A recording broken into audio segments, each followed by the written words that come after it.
to the KPN eDivisie finals. Myself, Brandon Smith, joined alongside the legend that is Mr. Dory. Hakeem, welcome to what is a very special evening here in Amsterdam. This is the final edition of the Dutch eDivisie that we've been used to seeing for the last 9 seasons now. I mean, look, it's a bit bittersweet. What a night we have in front of us. The level of talent we have here, World Championship spots, eChampions League tickets. But at the same point here, it feels a little bit sad this is the end of the road of what has been such a special tournament. If you check how many talents came out of the KPN eDivisie and actually went all the way to the World Cup and even winning some of the World Cups, I think it's sad that we have to see it end tonight. But on the other hand, what a day still left for us, Brandon. Absolutely. As we said, 8 players came into the competition. In case you've missed who those are before, of course, we'll be talking you through all of that as the night unfolds here. 40,000 euros on the line, as we said. The FC Pro World Championship spots, which is the biggest talking point here, no doubt, and the eChampions League tickets. Speaking of eChampions League winners, there's one that's playing in this tournament that knows that tournament quite well in Emre Yilmaz, the 2-time champion. You spoke about the likes of Mane Bashore, who's gone on to become a 2-time world champion before. This is a league that brings out big names, isn't it?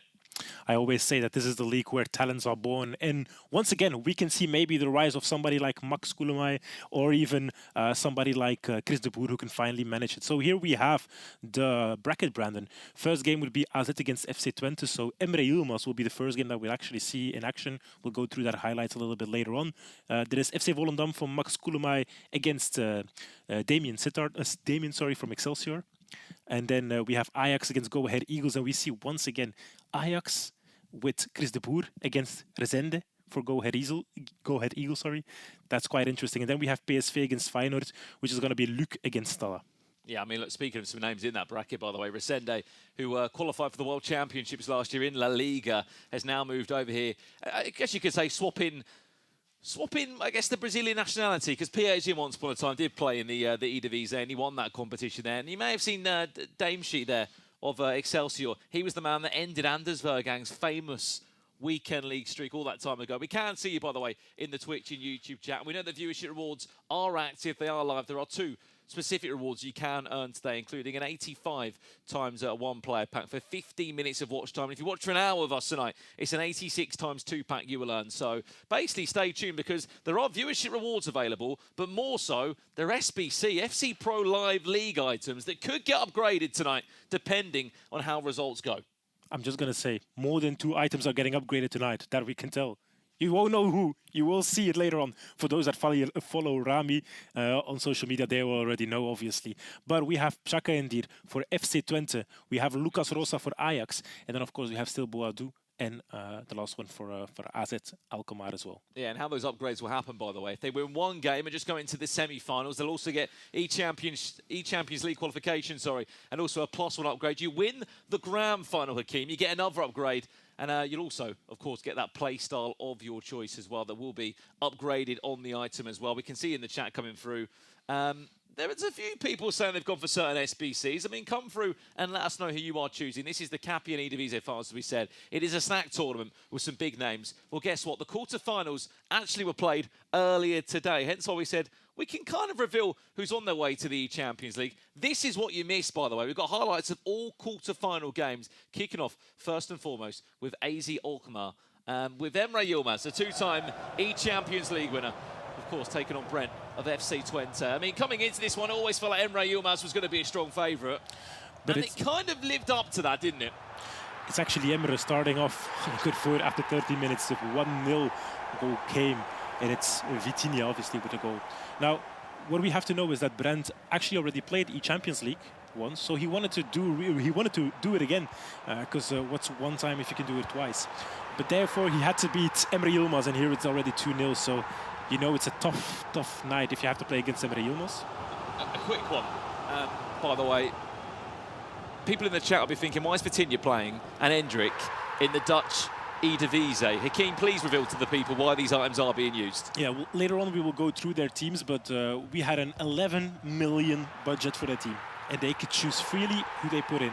And we can see that Emre did make some good picks, because he's up 4-0 already. Yeah, as we said, Emre Yilmaz was not messing around. Did you know what makes this even worse, Hakeem? Emre Yilmaz has already got an eChampions League. Sorry, not an eChampions League. He will after this game, but he's also got a World Championship spot. Emre Yilmaz was playing this tournament to be in the eChampions League. That was his only motivation. Of course, the prize money and to be the champion of the final Dutch eDivisie in the FC Pro ecosystem. But the fact he's just toying at this point with Brent, I mean, it was a real difficult game. I will spoil it now. This game did end 9-0, by the way. And all I heard is that in the 80th minute of the game, you told me, Hakeem, Brent put his controller down. I think they shook hands and left the studio. It was good. I think after the 9-0, he didn't want to go all the way to 10, so it was good for him. Could stop. But indeed, we saw Coach Colin next to him as well. They are trying to push for that title. That's their only goal here. It was obviously to qualify for the World Championship, which they already had, but then also qualify for the eChampions League. And now on top is just to win. It's an extra trophy once again. He won the eChampions League. He won basically everything, Emre. He's just waiting for a World Cup. And of course, this specific eDivisie trophy as well that he wants to lift. And what a goal we have here. 9-0 already. And at that point, that is when the controller was put down and Emre Yilmaz shook hands with Brent, and that was our first quarter-final that concluded. On the other side now, right, speaking of players that have been to the World Championships before, there is one of them, or two of them, you could say, as we look through the bracket. But Max Kullameyer, he was the player that got himself a ticket with Ajax. If you remember that season where Levy, David and PH Imre on the sticks, he was able to claw through. But Dame Sheet did start this game the better of the two. Indeed, 1-0 up already, Dame Sheet, and then it's up to Volendam with Max Kullameyer to reply. And also, for those that know Dame Sheet, yeah, you said it already, the one that broke Anders Veergang's streak, and here is the equalizer for Volendam. So back again, 1-1, and this was quite a nice game. It went from one side to the other, and honestly, you couldn't tell at the start who was going to win. A lot of people maybe favorized Max, but at this point in a game, everything can happen, obviously. Yeah, just a word as well on the SBC item. Unfortunately, one of them did fall in the quarter-final stages, didn't they, Hakeem? Yeah, indeed. Marco Xhaka from FC Twente already fell. But on the other hand, AZ Alkmaar with Alexander Penetra, I have to say it's more Portuguese, will receive an upgrade already. We will see if he will continue growing, but at least that's already a semi-finalist locked in. And here Volendam is actually taking an option for that other semi-final. 3-1 up. But then you're never done with Dame Sheets. Yeah, we must say, by the way, these are the highlights from the quarterfinals. We'll be bringing you live action tonight from both semi-finals and our ground final here in Amsterdam. The quarterfinals, just for context, were played at roughly about 5 p.m. local time here in the capital of the Netherlands. And, I mean, look, the game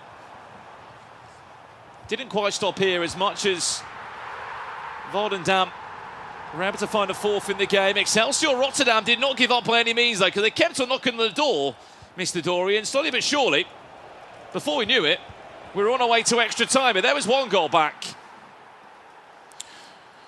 One goal difference. And actually, did you notice the coach next to Dame Sheets? Is that someone who's won it before? Gio Bundy. He won it last year when we were at the Rijksmuseum in Amsterdam as well, right in front of the Night Watch. And here was that equalizer, so important equalizer. Maybe something specific for this tournament as well, Brandon? We don't do extra time? We go straight into penalties? Yeah, so I didn't quite believe this. But extra time didn't exist, apparently, in the Dutch eDivisie. The matches go straight to penalties, which I think is insane, but I'm kind of a fan of it. They are testing this in Japan as well, in real-life football. They are testing this specific setup as well. I mean, I don't know about you, chat. I mean, I'm a fan of extra time, but I do like the jeopardy on the line here. eChampions League tickets on the line, extra time not needed, straight into penalties. And this is where we found ourselves. Of course, Max Kullameyer stepping up for penalty number 3. He was 3 from 3. He was perfect. And all eyes were on Dame Sheet. Bruno Fernandes doesn't miss penalties. Bruno Fernandes always scores his penalties, and that's what happens. But now it's up to Max again. 3-2, important, because once again, you want to qualify for that eChampions League. And as Dame Sheet, you also want to do the same thing, but it's Donnarumma actually saving this one. It was a mental game. It was mental and penalties as well. The comeback was there, but it was not enough, which means that FC Volendam will be represented at the eChampions League, Brandon. I'll tell you what, I don't think they'd have expected to be in an eChampions League in the history of their football club. Max Kullameyer on his way to an eChampions League, and also on his way to a matchup against Emre Yilmaz, which we'll be following live shortly after these highlights. Then we have the third quarterfinal, which is AFC Ajax against Go Ahead Eagles, and it's Chris de Boer of Ajax who takes the lead. Maybe interesting as well that Rezende did play for Ajax before, so quite interesting that he now matches up against his old team with Go Ahead Eagles, and he tries to take that, let's say, eChampions League ticket away from them. And it's actually Indrek here with the equalizer. Beautiful finesse shot making it all square again. Well, speaking of Brazilians, there's one on the score sheet there. For Resende, he tied the game up at 1-1. Remember, he was a World Championship finalist last year, thanks to playing in La Liga, where he went and lost, of course, to Nicolas in that grand final. This was the highlights from the second half of the game. Maybe a moment that I can tell you already, Resende Brandon. won't want to see again. What a ball that is, by the way. Bastian Schweinsteiger, never knew he had legs like that. That gave Ajax a 2-1 lead. This game had everything for me. This game was everything. If Bastian Schweinsteiger can score a goal from there and actually go along and make it 2-1 for Ajax, then it's not done yet. XG of 0.19, not bad. Left foot, finesse. Resende doesn't give up though. He knows what it is to come back, and that's what he does with Scott McTominay, McSauce. McFratama, I think they call him in Napoli fans. Oh, they used to call Italian. They used to call him McSauce back in Manchester United. Yes, a bit different in Napoli. What a goal. This was the deciding goal though, wasn't it, from Cristobal late on? It was 2-2 up to this point, and in the 84th minute,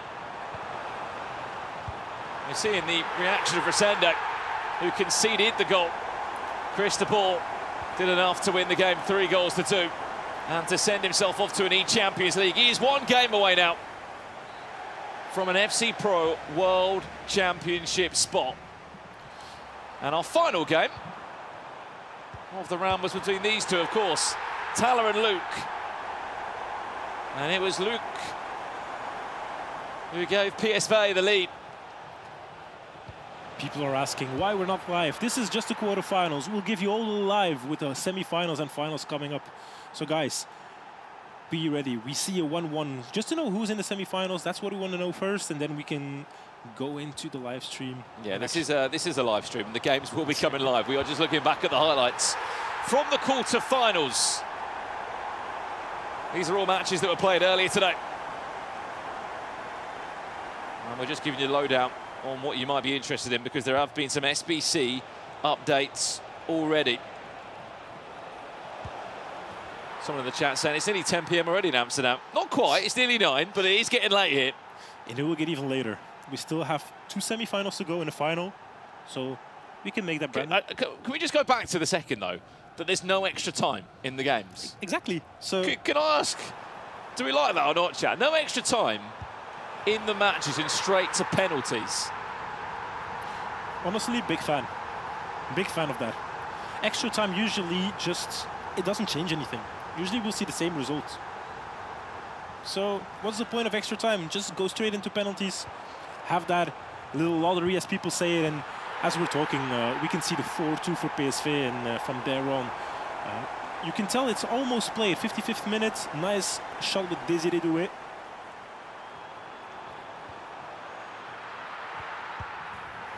And at that point, Luuk was just running away with the game against Thaler. 11 million coin squads. We all will be looking at the squads in a bit of a deeper dive as we jump into our first semi-final, which we'll be following after these quarter-final highlights. There was a late charge for a comeback. He got one back though, Thaler. Makes it 5-3. It was just a little bit too late at that point, wasn't it? In the end, in EAFC, Brandon, anything can happen. If you can continue scoring and continue running, but this Désiré Doué and Nico Pass link-up is just going to be incredible. I think you will see more of him later on in the tournaments of Luuk. Because here he is again, Nico Pass. 7-3. Game over.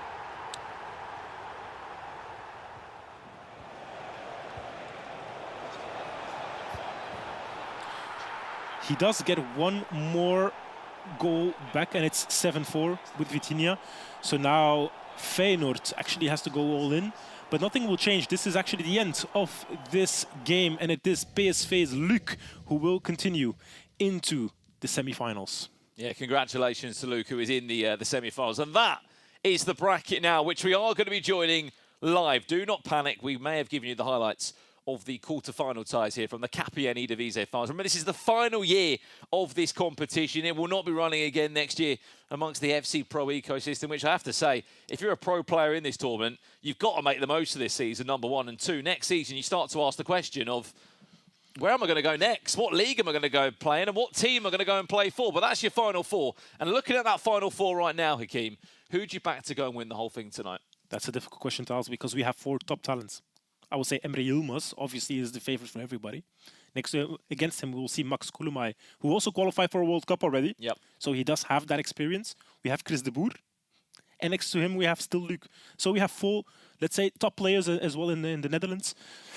But yeah, I mean, if Emre Yilmaz is in the tournament, you have to go for Emre Yilmaz. So he hasn't conceded a single goal yet, has he, Emre Yilmaz, up to this point? And this is the team that he has been using and will be using tonight. As we said, the key news here, people in the chat are thinking, where are the Dutch players? Where are the AZ Alkmaar players in this team? Well, look, it is an 11 million coin budget, if I'm right, and you can basically use anyone within that budget tally.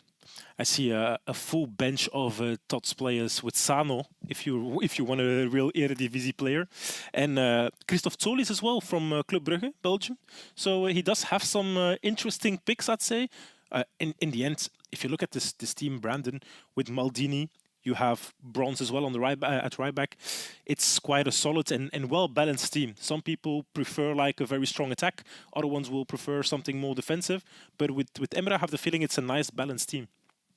Well, that is the side there of Emre Yilmaz. We must say, by the way, he's already at the World Championship. So how it's going to work here is that Volendam, with Max Kulumay, they have to reach the grand final to get the World Championship spot. If Emre does make the final, from what we've been told here, it will be the loser of Ajax or PSV that will get that World Championship spot. It won't be a playoff between the two losers in the semi-finals.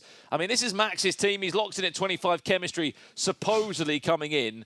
I mean, what do you make? There's a few different names in there. Obviously, Mickey van der Ven in there. Cafu, the Trophy Titans are sprinkled across. You've got Adeyemi in there. Those are the most interesting ones I see on the bench. And I'm a guy that looks at the bench. Why? Because those are your impact makers, your game changers. And I can see Sarr from Crystal Palace. He just have to watch out that the Senegalese team doesn't step off the pitch if they can. But I think in general here we have a very solid squad again. And it's well balanced again. It's something we will see. But I think if we go to the other teams later on, you will see a little bit more of an imbalance. But in a 4-3-3 formation, Max did tell me that he doesn't play 4-3-3. It's just for the chemistry. He will switch in game. It's quite an interesting formation, though. He will play in the 4-4-1-1. I mean, it's a 4-5-1 or a 4-4-1-1, unless you're Nasada. Then you go 4-4-2. In the virtual Bundesliga, of course, he won that just a few days ago. I mean, look, if we're giving predictions, I can't see a world where Max Kulumay wins this game. I mean, I'd love to see an upset. I'd love to see a change of guard, so to speak. But Emre Yilmaz, he won 3 out of the 4 qualifiers. Of course, he won in finals against Go Ahead Eagles and PSV. He scored 9 goals in his quarterfinals tonight. Hasn't conceded a single goal as of yet. What's Max Kulumay got to do with Hakeem if there's any chance that he can go and win that game? If he actually wants to win this one, I think it's mostly about being calm and defending like an animal. Because you know Emre is going to score. Just make sure you don't concede 9. Because as far as the record books go, in terms of big tournaments and big finals, the calibre of player, yes, Max Kulumay's been to a World Championship when he was there with Ajax, and he's had some good results there as well, to be fair. I think he gave some really tough games in that World Championship. But look at the players that Emre Yilmaz that loses to. We're speaking in the FC Pro semi-finals. We're speaking of top calibre players that he would only lose to. Yes, he's got eChampions League. Yes, he's got World Championships in the bag, which no doubt were his big motivations for coming into this league. But I just can't see a world he doesn't get to the grand final. I mean, Emre won 2 out of the 4 qualifiers that we have here in the KPN eDivisie already. So that is already done. Yep. And after the first qualifier, he was already qualified for these finals. So for him, he didn't necessarily have any motivation to continue doing like a big thing, except for the prize money, because in every single qualifier, you get about 2,500 euro per qualifier for winning it. So for him, I think it was more training towards this final. And I think he's just locked in. I had a little chat with him. He seemed relaxed. And he was like, if I don't win against Brent, I might have to go to Bosnia, hand in my phone, and I don't come back. That was a big statement he made there. I mean, let's speak about this competition. As we said, it's the final year it's taking place. It's the 9th season this year of the KPN eDivisie. What a story it's been. You look through the archives, and for the audience that are watching, if you can remember some of the household names in this league, we're hearing that all the past champions have actually made the journey here to Amsterdam as well tonight. Of course, if you're watching the Dutch broadcast, you'll be able to probably hear and see from some of those players. But, I mean, Danny Hakkeberg, Danny Viss, probably one of my favourite farmers. He beat Brian Hessing, threw out the rod, brought the rod back in. It was... Do you know why? Did you like fishing? No. So, in general, visser means fisher. Oh. In Dutch. So that's how you get there. Okay. Well, apparently we've got a recap tape to have a little look at. So let's have a look at this before we jump into our semi-final. Some nostalgia.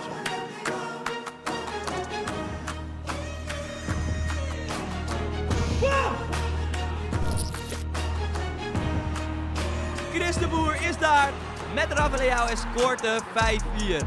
Chris de Boer gaat ermee vandoor met €2500 en wint deze allereerste finals van de KPN eDivisie. Als deze gemaakt kan worden door Chris, is het toch wel zeker. En dat is het dan ook. Hij wint ook speelronde 2 en is daarmee de winnaar van deze speelronde. We gaan door naar penalties. Jude Bellingham en die mist. Dat betekent dat Emre Yilmaz naar huis gaat met €2500.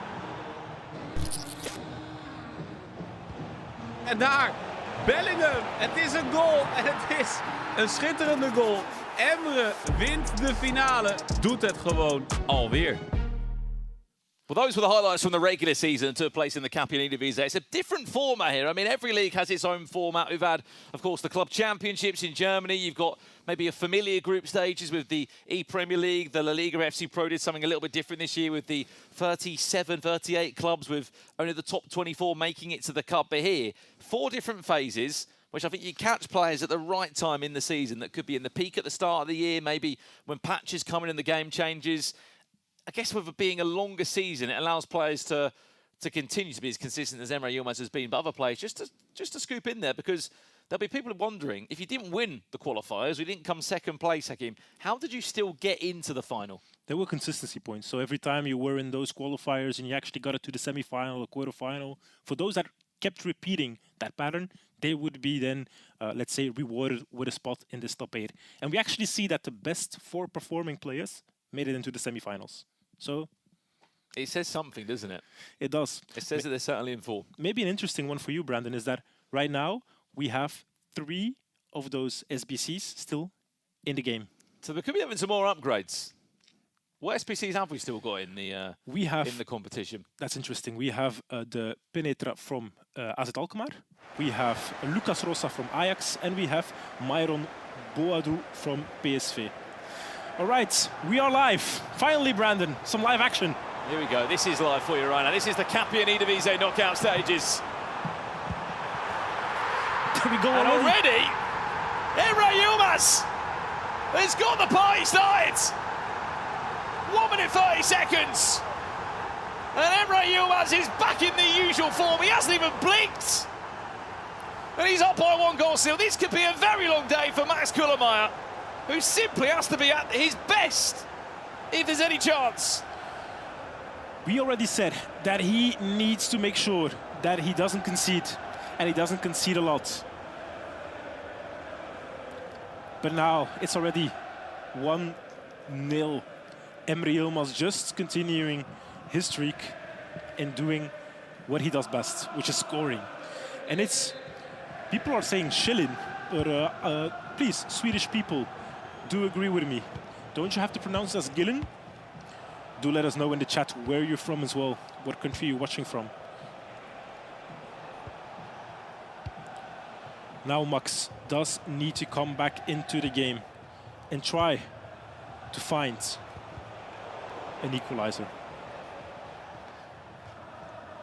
It's not going to be easy, Brandon, to find that equalizer against Emre Yilmaz. Especially when he hasn't conceded a single goal today. Mats Kullermeyer, back to you, formerly of Ajax Esports. He's already got eChampions League in his books. And Emre Yilmaz already has a World Championship spot off the back of his performance in the FC Pro Open. The only way Mats Kullamäe can make it to the FC Pro World Championships. As far as I've been told here, he has to win this final. If he loses the final, the spot will go to the loser of Ajax or PSV in the opposite semi-final. So it does really have the stakes on here, doesn't it, for Mats Kullamäe? They need to do it. I did ask the chat where they were watching from, and we've got some from all over the world. We have Canada, USA, Italy, some Romanian people, Norway as well. Morocco, my guys. There's a lot of love for Moroccans at the moment, isn't there? Because there's 3 of them in the FC Pro World Championships, especially off the back of the form we saw from the Sada at the weekend in Germany. There's a player lock, there's Vitinha, and there's Emre Yilmaz, who's already tuned up in 10 minutes. Emre Yilmaz, with a little celebration with Hendrik, actually makes it 2-0 already. And what can you do, Brandon? There's not much you can do right now. You just get that goal, you concede it. And actually there was a shot possible as well from Vitinha, but it did go with the extra pass to Hendrik to make sure that he could finish this one and have a class 2-0 lead.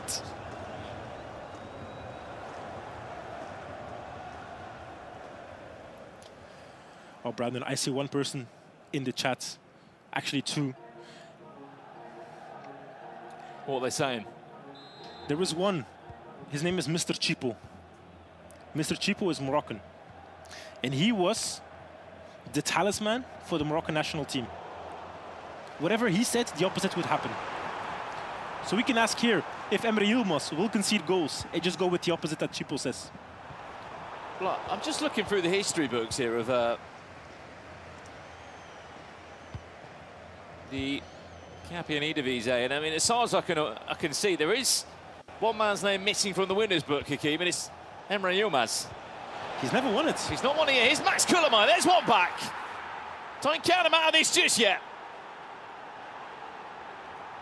Emre Yilmaz, the closest he's come to winning this competition was back in 2014. You can remember it rightly, it was that penalty shootout with Levy, David and Piage in. Manu Bashore, by the way, and Emre Yilmaz on the opposite side of the stage. That wasn't very fair, was it? Keeping those 4 players in the same league. At least now, for him, in his mind, he will think that the road to the final is all open. 2-1 up. But he has to watch out for Max, because Max now can get that extra boost of confidence once again. 2-1. Game is not done. Plenty of time to go left.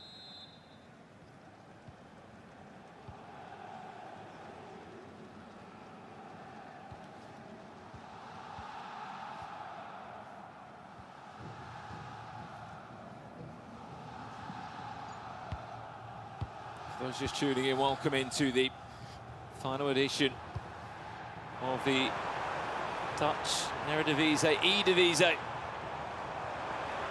Should be closing its doors after 9 fantastic seasons. Emre Yilmaz just done such a good job of getting down the byline and just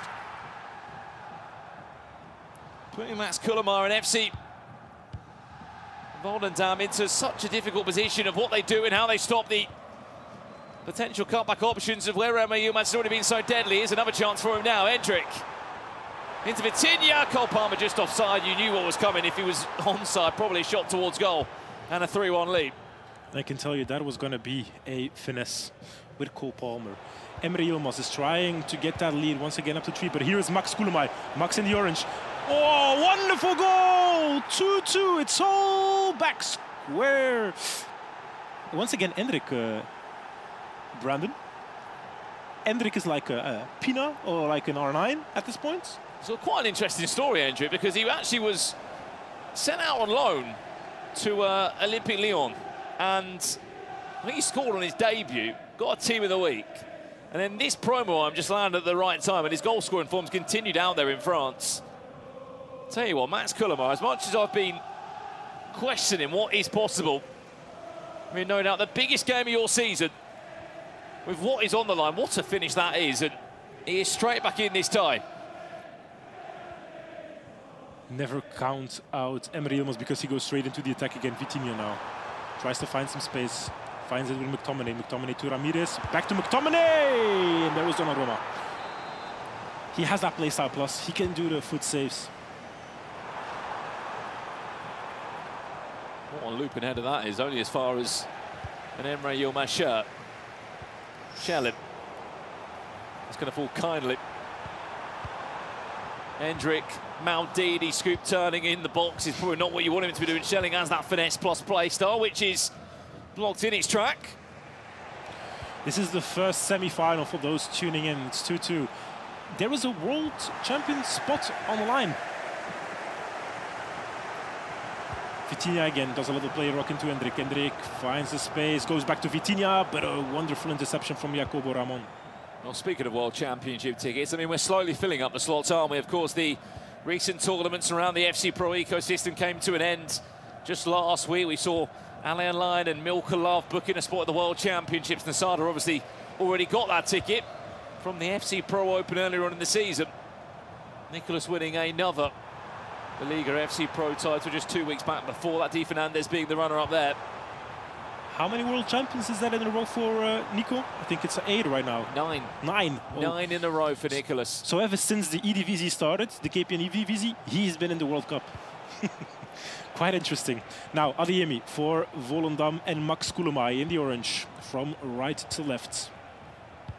There's actually only 6 spots left for the World Championships from leagues directly. Of course, the Serie A in a few weeks' time, the CONMEBOL Libertadores, then there's 10 spots up for grab for the play-ins, which for a lot of these players, Hakeem, if they aren't to be successful here, or maybe in a game like this, that is where they've got to go back to the play-ins, maybe back to the last chance qualifier in the summer, all with hope of trying to take one of those final World Championship spots. Which, look, if you look back on history, Manny Bashoura did that last season. What happened? He went and became world champion for a second time. Bronze. Ooh, Hendrik tried to do a little scoop turn there, or at least a Migiri spin. Jacobo Romano was there, but I think it was Bellingham that actually blocked that one. And now Max straight into the attack. Here's Adeyemi again. Look at the pace from Adeyemi. Ball rolls inside. I tell you what, from 2-0 down, Max Kulemai is 3 goals to 2 up in this game. What a turnaround. Just did not see this coming off what we saw from Emre Yilmaz in the quarterfinals and the start we saw. I just never thought this was potentially on the cards, but please keep proving me wrong. Sliding tackle actually from Carreras there, from Emre Yilmaz. But it was not enough. Adeyemi could get past him. And the 25 chemistry draft from Max is proving something, Brandon. Max doesn't need chemistry. That's what he's trying to say here. And Emre is already changing up a little bit. You can see that he put on a different tactic. Well, we'll speak to the chat for a second. Chat, who do you see winning this game? Emre Yilmaz or Max? And if you want to give us a scoreline on that as well, feel free to do that. There we go again for Emre Yilmaz. Now Hendrik tries to find a spot with Van de Ven with a great interception. And now Max can go straight into the attack again.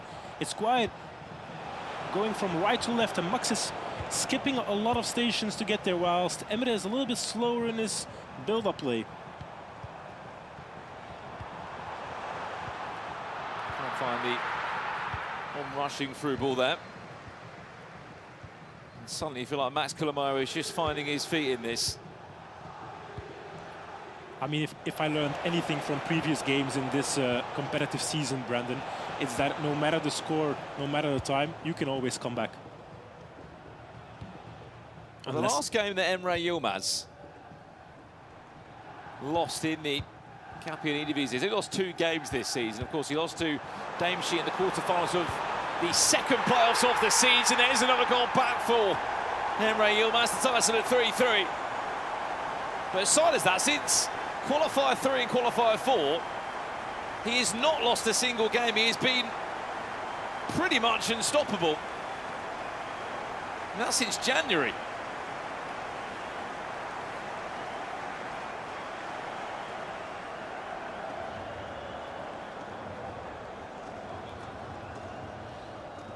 Back over to you, Max. Equalizer. And once again, all square. This is promising to be a really nice game, Brandon, if you ask me.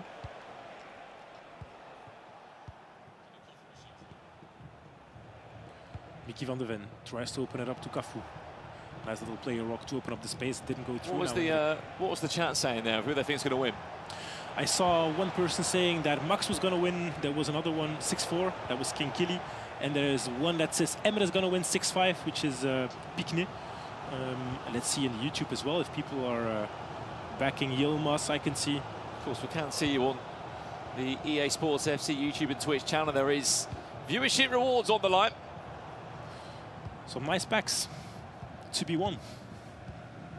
What was it? 1 times in 85? It's an 85 times 1 pack for 50 minutes of watch time. And if you watch for an hour, it's an 86 double that you will be picking up. Of course, these rewards are untradeable. And now Emre Yilmaz is playing for the last attack. 45th minute, 2 minutes of added time. Trying to go forward and try to get that last goal in. Go into half-time with a lead is always better. Here is Cole Palmer now on the right-hand side. Gets past his man. Comes back inside, but doesn't really find that one pass.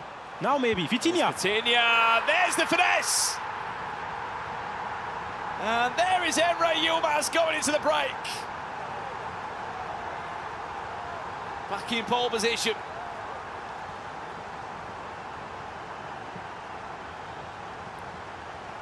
He goes up again. Very important moment to get that win in, to get that goal in at least. Not to win yet. Cole Palmer was searching for that one pass, found it with Vitinha. A little was opening and got that finesse in.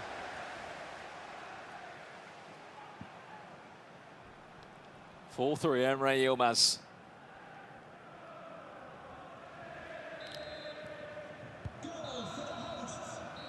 Well, there we have it. That is our first half of action concluded here at the KPN eDivisie finals. I mean, look, what do you make of that? I mean, it started so well, Emre Yilmaz, 2-0 up in the first 10 minutes. Max Kullemar out of nowhere, some brilliant goals, then goes back in front. And then suddenly, in the last 10 minutes, is all Emre Yilmaz piling the pressure back on and ensuring that he goes into the break just about in front. As we said, this is a player that just does not lose games. It's hard to beat Emre. And you can see he's two goals up, then goes 1 down, now is 1 up again. Like, it's never ending with Emre. Is the type of player, once you play against him, you might think like, now I have the upper hands, now I can finally win this game, and he will hit you with 2 goals. I mean, you've got to be at your best, haven't you? I mean, there's being your best, and you've got to be even bigger. We're jumping back into the action now for the second half now of our first semi-final. And Brandon, don't forget, we have a whole second semi-final coming with Ajax against PSV.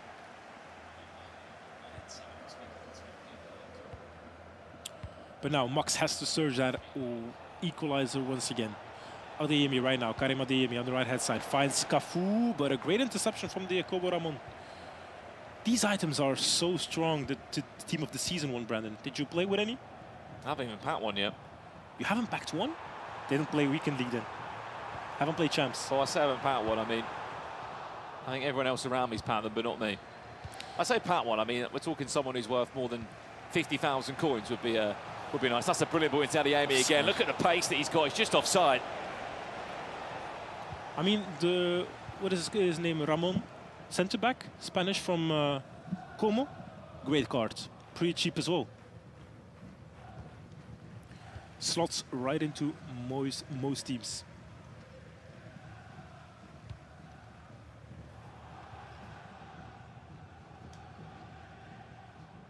Well, there's Ramirez, trophy titan.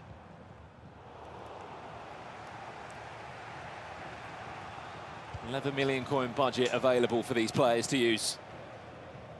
There is a couple of eDivisie players that do feature on the bench of these sides, but in the nicest way possible, these pros haven't deemed them. They'd be good enough to be in the starting 11. There's Cole Palmer with a ball roll around the keeper, and suddenly, is this where we start to see Emre Yilmaz pulling away?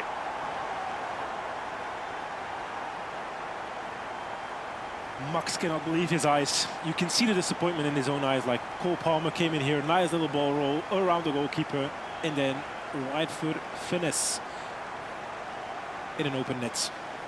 Makes it 4-2. Sorry, 5-3 at this point.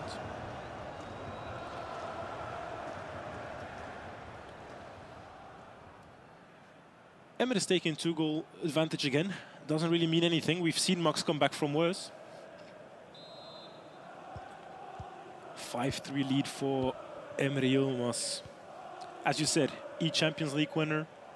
Somebody that just goes about. Actually, 2 here. Correct, Brandon. 2-time eChampions League winner. I mean,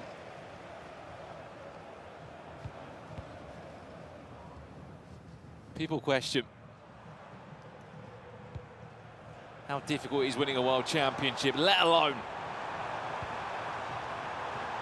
an eChampions League where he, don't get me wrong, he picked up some serious prize money as well, $75,000.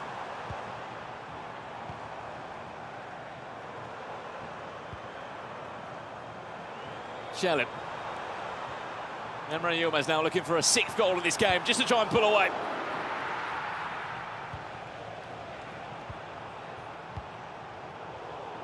McTominay is the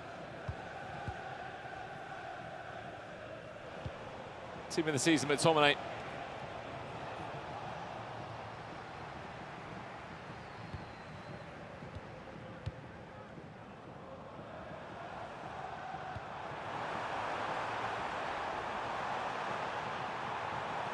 Palmer on the finesse. He went for a low driven effort. Wins himself a corner.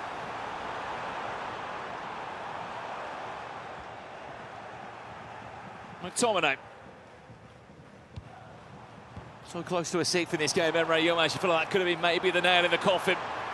Still might be on to get it now. The patience is incredible. It's the post. It's going to fall back to Palmer again. As much as Donnarumma can get a hand on it, he can't stop the ice-cold finishing of Cole Palmer.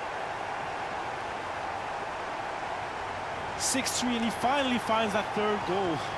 He's pulling away now from Max. Max needs that goal, and he needs it fast. A little mistake in the back, punished, obviously, by Emre.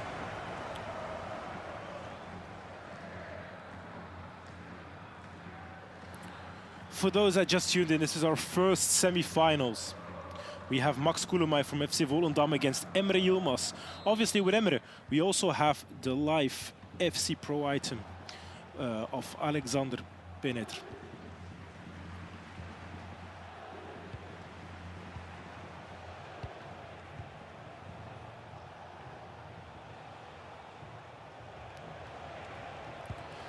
Now, over to you again, Max. He did request a little break.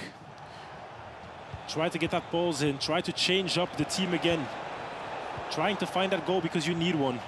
And you need it fast. 65th minute. Here is some space now. Schilling back again. But a good interception from Emre. And now Emre can play the game that he likes. He likes to go fast forward. There is space now for Vitinha. Doesn't get the ball because Van de Ven with a great interception. That's the intercept plus. That did a great job. Into the pause we go now. 23 minutes left in the game. There's some changes coming up now. We can see he's checking the stats of the players. Nice little finesse here. We can see the goals back. 6-3 up is Emre Yilmaz against FC Volendam. So AZ can taste that final spot. He's already qualified for the World Championship. So he's just trying to get that champion spot in and wants to just get that trophy. Get his hands on the trophy. Emre is still making some changes as well, I assume.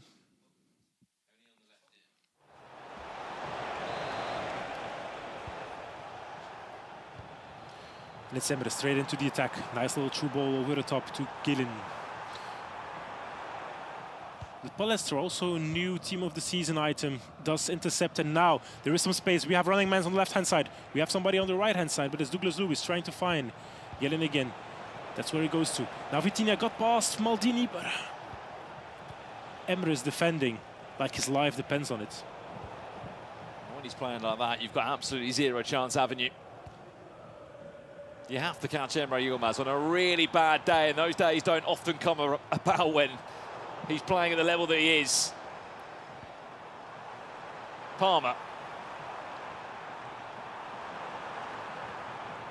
Tries to get in behind Carreras, but a great interception once again. And now straight onto the attack.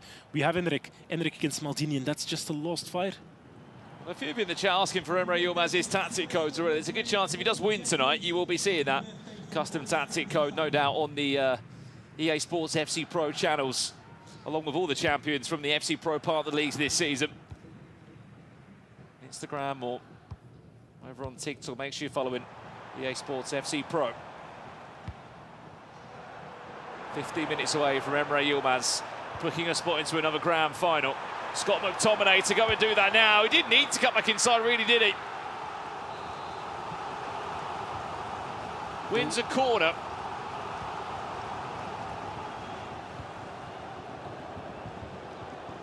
Tell you what's a clever pass if he's onside, which he is.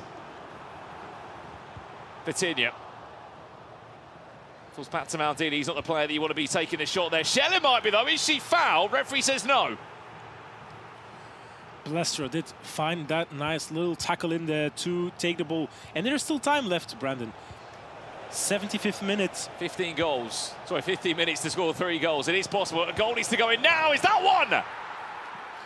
Which it is from Douglas Luiz. Is this the start of a comeback?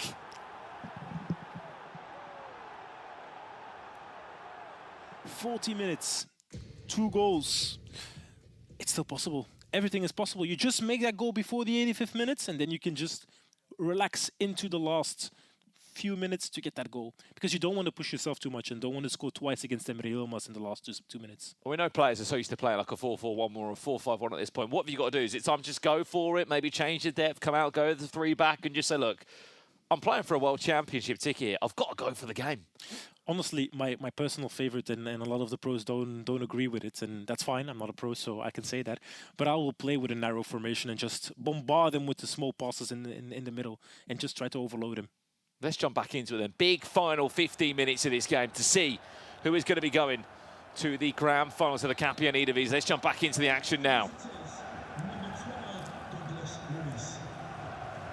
All goal scorers as well. Douglas Luiz getting amongst it. Why not? Now Max just has to watch out and not concede straight away, and that's perfect. Get that ball in. Try to go forward. Try to find that one goal that can give you a little bit more peace of mind and actually put that pressure onto Emre again. But when talking about pressure, Emre doesn't feel that. Finish the game now. Hendrick! Game, set, match. Emre Yilmaz is off to another KPN eDivisie final. But is this the year that he finishes the job and lifts a trophy that he hasn't lifted before?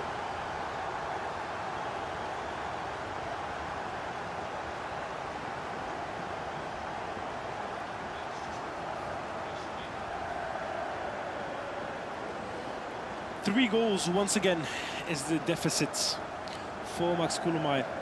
He needs to go in an attack, go all out.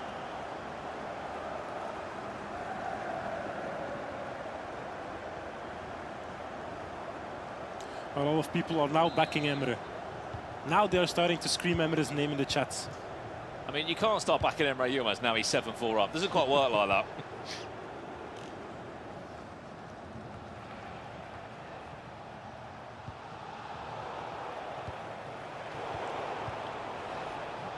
Max doesn't stop though. He's still going on to the attack. We still have Douglas Luiz now. Tries to find Hendrik, but a good interception once again from Emre Yilmaz. And now he can play it out slowly. He doesn't have to go into the attack. He's 3 goals up. He can just play. Ooh, but he misses it here. Loses the ball and gets it straight back. And again, as I said, Emre can just play it out. Try to take away as much time of the clock as possible. And Max has to take these opportunities because in the 84th minute, you cannot lose the ball like that. I think that's 67 goals now Emre Yilmaz has scored across the eDivisie this season.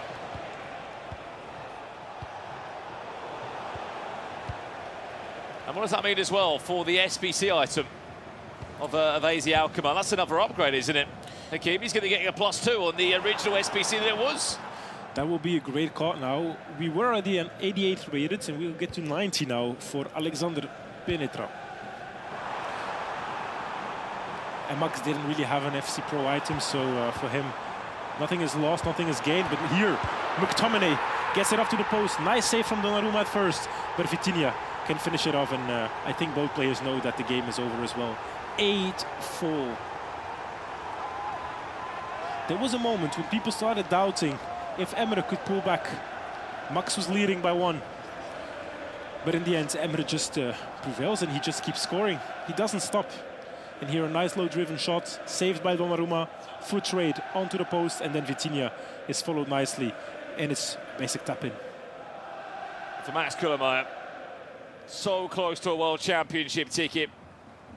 I mean, yes, qualifying for the Champions League is something, isn't it? But it's not the same as going there knowing that you can't go and then qualify for the biggest tournament of the season. Which, don't get me wrong, you can, I guess, later on with the last chance qualifier in the play-ins. And Brandon, this is only the first, once again.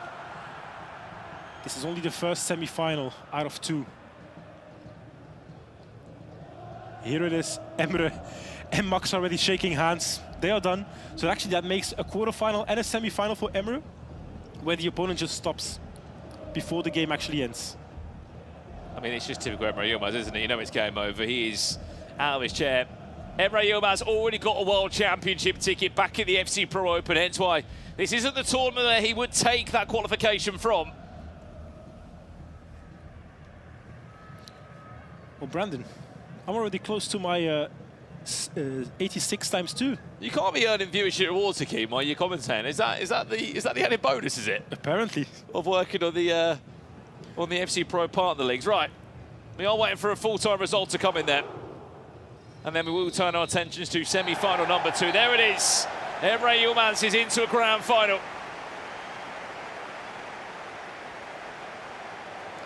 It wouldn't be a bad way to end out the KPN eDivisie, would it, if he was to go and win that? It's a name that's not been on the trophy before. Would be the first time that he can put his name on that trophy, that he can take it home, and it will actually be a nice addition to his already quite large, I would say, collection of games won. But he needs to win that final first. And who it will be in the final? I'll tell you what, it's going to be PSV or Ajax, isn't it? I mean, it plans to be a good final, regardless who makes it there, because the level of quality on both sides is huge. And it would be potentially him playing against his former team. He was once upon a time a PSV player when he was with Manu Bashore. Speaking of that next semi-final, we can preview it for us right now. We're hearing that it's just around the corner to get started. These are the squads again. If you're not familiar with the budget and the restrictions, 11 million coins was the amount on the line. And this is the team that Ajax have built with Chris de Boer. Let's see. I can tell that he is the only player that has Arda Güler on his team. We see Bastian Schweinsteiger again, that one we already saw. Van de Ven is also a common name. And obviously the Jacobo Ramon as well. But something interesting on the bench is that we can see Klaassen. Klaassen will actually, so an actual eDivisie player from Ajax itself will be featured in the squad. So, yeah, that's something we like to see. And on the other hand, we have Luuk Weideveld from PSV. He made a draft. He came in locked in with 30 chemistry. So once again, a 30 chemistry team. We see Lucio, Palestra again. Those are the common names. We see Stroud. This is quite a cheap item as well, the Stroud. You would be able to buy him even. He might even do a job for me. He might even do a job for me by the looks of it. I mean, Lucio coming into the side as well. I mean, look, it's a different team. I mean, chat, if you could have anyone from that team, who would you be going for? And for the first time, as you said, no Hendrik. No leading Hendrik. the line for Luuk. We see Matteo, and actually that Matteo card gave me nightmares. The amount of times I had to play against that Matteo card and conceded all kinds of goals with that Finesse Plus. It's insane. Yeah, incredible scenes. As we said, it's time for our next semi-final now. It's Ajax versus PSV. I mean, this is a huge football derby, let alone inside the eDivisie now. Let's jump into the action if we can. This is our second semi-final. The winner plays Emre Yilmaz in the grand final of this year's competition. Ajax can kick off from left to right in the right strip, and on the right to the left we have PSV in the blue strip. McTominay finds Hendrik straight away, but a good interception from Luuk.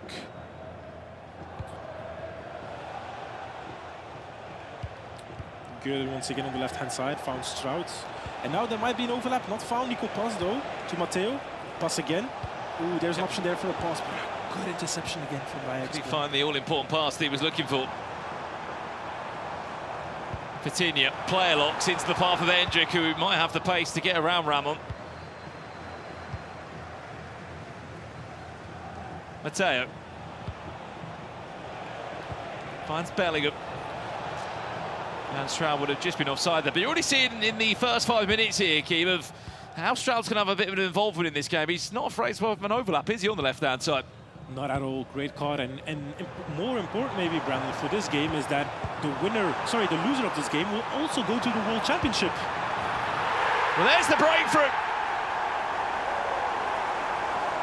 Arda Güler, the magician from Real Madrid. Where once again, his left foot. It's a menace for a lot of the teams. And here he comes onto his left. Finesses it. Far post, and that's 1-0 for Ajax. So actually what we do know is for this game, both players will be seen at the FC Pro World Championships. Because Emre won, so his spot will be given to the loser of this game, and the winner will grant his slot through the final of this KPN eDivisie. This is the second semi-final, and already both are qualified for the Champions League and for the FC World Championship. The only thing they are playing for is, once again, get a spot in the final and hopefully winning the trophy, getting a bigger share of that 40,000 euros check. And of course, they are playing for the FC Pro life item. Now Stroud for PSV. In the box, twisting, turning, trying to find a spot, but now the goal scorer Arda Güler is also defending. There might be a few people in the chat asking the question of, well, why does the loser of this game get the World Championships? Why is there not a playoff match between Mats Kullamäe and the loser of the semi-final? That's because of the form and the statistics of the regular season, of how it lands. These two had a better season on paper, and the reward for doing so is that they actually will claim a World Championship spot regardless. So surely they know that in the back of their mind what is on the line here. Of course, you still want to get to the grand final, as you said, and you still want to try and win the tournament. And get that nice little share of that 40,000 euros as well. McTominay fakes the player lock, goes on his own. And Chris de Boer of Ajax is up by 2-0. Chris is doing what he is supposed to do. It's once again McTominay with that low-driven shot into the far corner, and like you said, a nice little fake, that player lock, and then with his left foot he just rifles it into the right bottom corner. No chance for Buffon.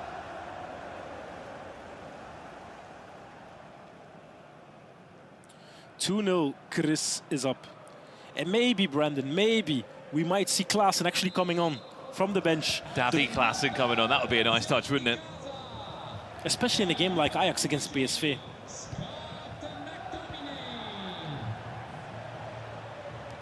Now, Luuk has to find a goal.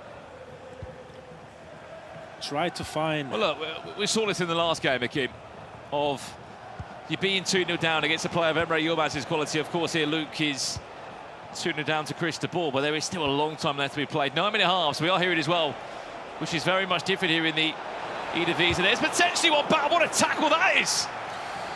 Carreras against Bellingham, and what a tackle indeed. Carreras came flying, but back to the point I was saying is there's no extra time here. It is quite literally straight to penalties. Certainly shakes things up. It means you just have to win it in 90 minutes. Well, I mean, you look at the form. There has not been a side like Ajax that has won the amount of eDivisie titles from the days of Danny Hackerberg. There's a serious throwback for you. Won the first ever edition of the eDivisie against PSV, believe it or not, in the final against Ali Rizarega. Yes, he's here tonight. He's actually on the coaching side of Luuk and PSV, which It's great to see the traditions there from player to coach. Now he's still involved. There's big chance for Bellingham. There's one back. Now back to the point I was making. You look across the years, Ajax have won it twice. No, three times. They won it in 24 with PH and Levy. They were winners, of course, with Danny Hackerberg and Tejado. And then winners in the first ever edition. And I think they lost about 2 finals as well. So and they're always there, aren't they? I mean, let's be honest, the size of the club, the expectations that come, the investment they put into esports, they have to be in the final. And maybe don't forget as well that Chris de Boer was playing for AZ last season. And now he's 2-1 up with Ajax. It might make it once again. Who could he play in the final? AZ. So interesting to see how the story will unfold. But before that, we still have this semi-final, of course, to be played. It's 2-1. And plenty of time. People are asking, where is Anders? Where is Anders? Anders is not playing in this one. Anders can't play in every league, guys. I think that's normally the question that goes around. Where is he playing? Well, guess what? He's actually playing in the next league that's going to be taking place over in Naples. Actually, just next week, believe it or not, the Serie A will be closing out. As Schweinsteiger gives Chris de Boer a 2-goal cushion again.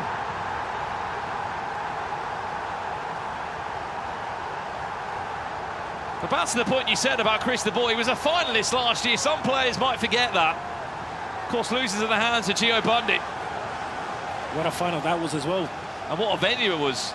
We're in an art gallery. We're in a museum. Rijksmuseum in Amsterdam, right in front of the Night Watch. And that's where Chris lost that final. And of course, he wants to get his revenge for that lost final. It was not against Emre Yilmaz. It was against Gio Bundy from Almere City. Almere right now are in the 2nd division, if I'm not mistaken. So they wouldn't be even possible to get to the final this year. Well, I guess the shock of that was last year is that Levy de Veer obviously fell in the semi-final stages, didn't he? He was fortunate enough, though, because of his performance last year, he did still make it to the World Championships with Levy de Veer, which came to quite a good surprise of the Dutch players that no doubt were supporting their fellow countrymen, but also that it could have been a bit easier in terms of taking that spot. Approaching the 30th minute here of our 2nd semi-final. Emre Yilmaz awaits one of these two in the grand final tonight here in Amsterdam.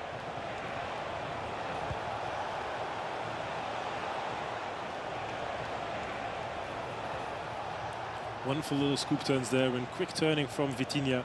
You can see the close control. And then makes the run, tries to go over the top. A little lifted ball there, but Vitinha's not really the player you want in the air there. I mean, it was a good read from Chris de Boer. He actually saw that pass and switched on to, it was Van de Ven, if I'm not mistaken.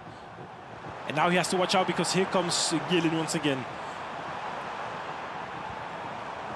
Little ball roll, Vitinha with a low-driven finesse, but Buffon gets that.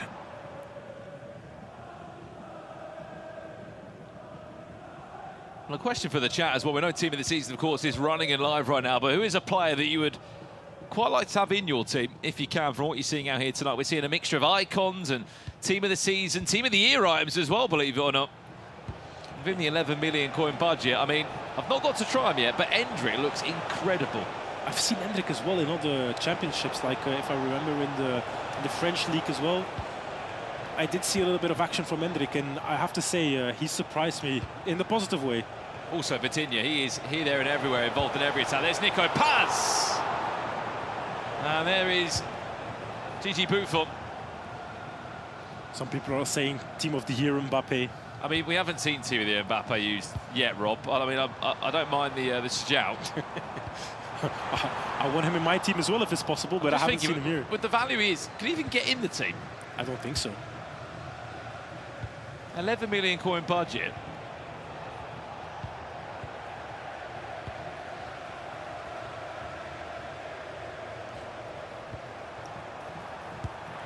Shots! Goal! Sorry, I was just looking there. 10 million coins Mbappe is team of the year. Yeah, you're not getting him, are you? Well, you're having a full bronze team around him. You would have about 1 million left for the rest of your squad. Well, speaking of a fairly priced icon who has been superb, not just here, but in the FC Pro Open as well. It is Schelling who has just made it 4 goals to a 3-goal lead. As Ajax are starting to really run away with this one now, aren't they, as they move into half-time.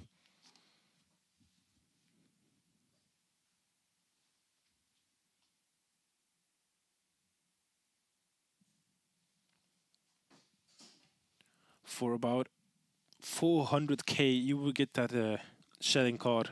So yes, Brandon, great card to have.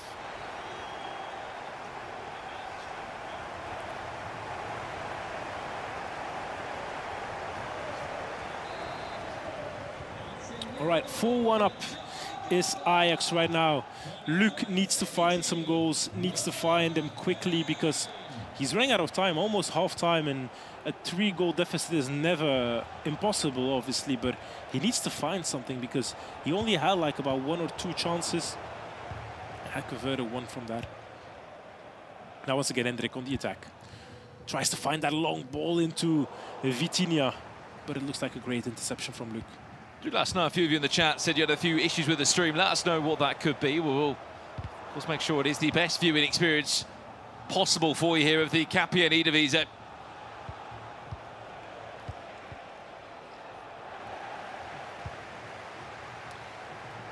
So Brandon, tell me, who's your favorite, besides in the Dani visit, because that you already said. Second spot, who's your favorite winner of the, or at least the final? Like the most favourite winner of the eDivisie across the 9. Favourite final? Final, yeah, you can go for final. I'll tell you what, a great final, and I remember this. I think it was AS Live, if I'm right. Was it the year that Pex Wall won? Yeah. Against Pabs, that's a throwback. Pabs and Danny Hackerberg, Tony Cock and Jonah winning it. Jonah Gibby, indeed. That was a serious story of a side that maybe on paper, maybe they wouldn't really expect them to go and win. And they went against all odds. I feel like we're in that era of EA FC at that time, esports, where crowds were starting to come out. We had, big crowds in Denmark, big crowds in the Netherlands. Our finals every year as well. The World Championships always carried good numbers. Here's Stroud looking to finesse that one in. Can't get past Ramon. Yeah, 2020 was a good final for me. What about you? I think we went over it already, but the Levi de Weert and PH Zin final. Great fight. Again, that's a final you could have seen in any tournament, a World Championship, an eChampions League, an FC Pro Open, but we saw it, of course, back in 2024 in Amsterdam in the league, didn't we? In the H2O we did arena in Purmerend. As we go into halftime, I think that final, first game won by Ajax, second one by PSV, and then we went to the old deciding game, which ended in a draw. Yeah. And then eventually we had to drop for penalty shootouts, and I think it was between, if I'm not mistaken, Manu and PH Zin. And I remember Levi standing behind him and actually jumping up from joy. I remember seeing PH Zin grab a chair. It was a steel chair. I thought I was watching wrestling for a second. He was throwing around the venue, wasn't he? But that was his real breakout season, wasn't it? PH Zin, Piaga Zin, off the back of the FC Pro Open and all the consistency and momentum that followed. If you're wondering why we are speaking about all the previous seasons, we said, and rejoicing those moments, it's because this is the final season here of the eDivisie. This will not be running again next season, which is gutting. It's not going to be part of the regular FC Pro season. Quite an interesting question in the chat, Brandon. Is that from Pork Tips? I mean, it'd be gutted that Richard Buckley's moon boots aren't out on stream today, but he's always in the streams. I mean, look, to answer that question, I guess it's, to a degree, it's just those little changes, isn't it? Could be the depth level going up and down. I think in general, it's also to take a little break. You want to take a little break as well. If you are obviously playing and it isn't going your way, sometimes it's good to get your hands off the controller and just give yourself some breathing time as well. And maybe that's what Luuk did as well in this little break we had at halftime. Dry his hands, get ready to dive back in and try to find some goals, because that's what he needs right now. He needs to find some goals. Bellingham tries to find McTominay, but a great interception. Sorry, Nico Pass, but a great interception from Schweinsteiger. Hendrik, where's that one going to end up? Fakes to go out wide with a Play a lot usage there, goes with Vitinha still just sending out teasers of where he's going to end up. It's saved with a toe of Buffon. That could have been 5 goals to 1. Corner comes in, it's headed back down to Vitinha, who doesn't want to take a finesse from that kind of angle. I know he's got the play styles to do it.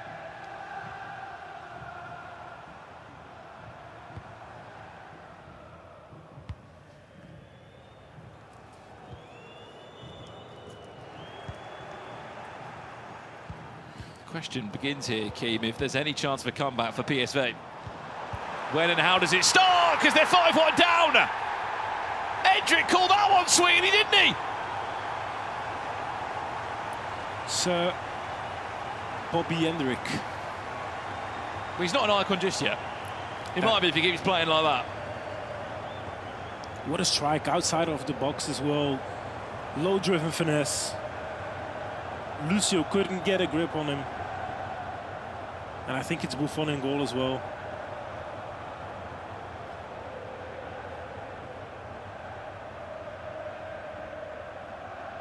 Five goals already for Ajax. And he's showing what he can do.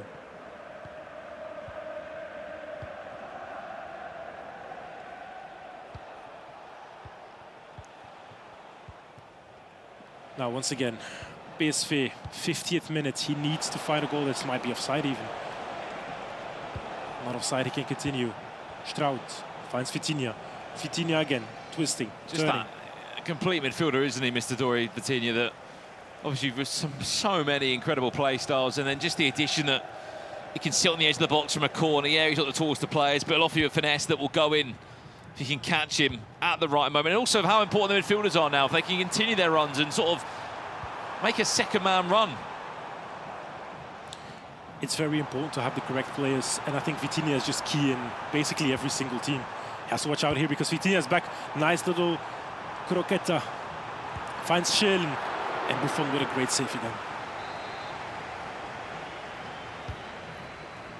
Lofted him and headed away there by Ramon. Someone in the chat saying remontada question mark. I mean, I'd love to see it.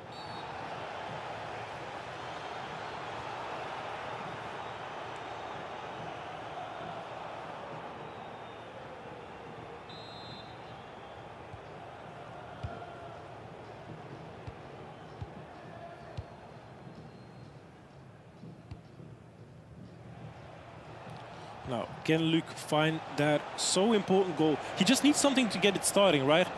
It's like an old diesel. You just have to put something in, try to get it going. Once the engine is running, you might find that goal and it might turn around. But then you actually need one right now, which is Lucio with the ball. A good interception here from Luuk. Semi-final number 2. And don't forget, we have FC Pro live items that can get upgraded right here. On the one hand, with PSV, we have Myron Boadou. He already got an upgrade because obviously he already went from the quarterfinals to the semifinals, but hasn't reached the final yet. He's still in this summer. There's the finesse! We teased it, we said that's what he could do. I'll tell you what, Luke's got away with that. It's a brilliant finish. There's a goal back. Is it the start of a comeback story?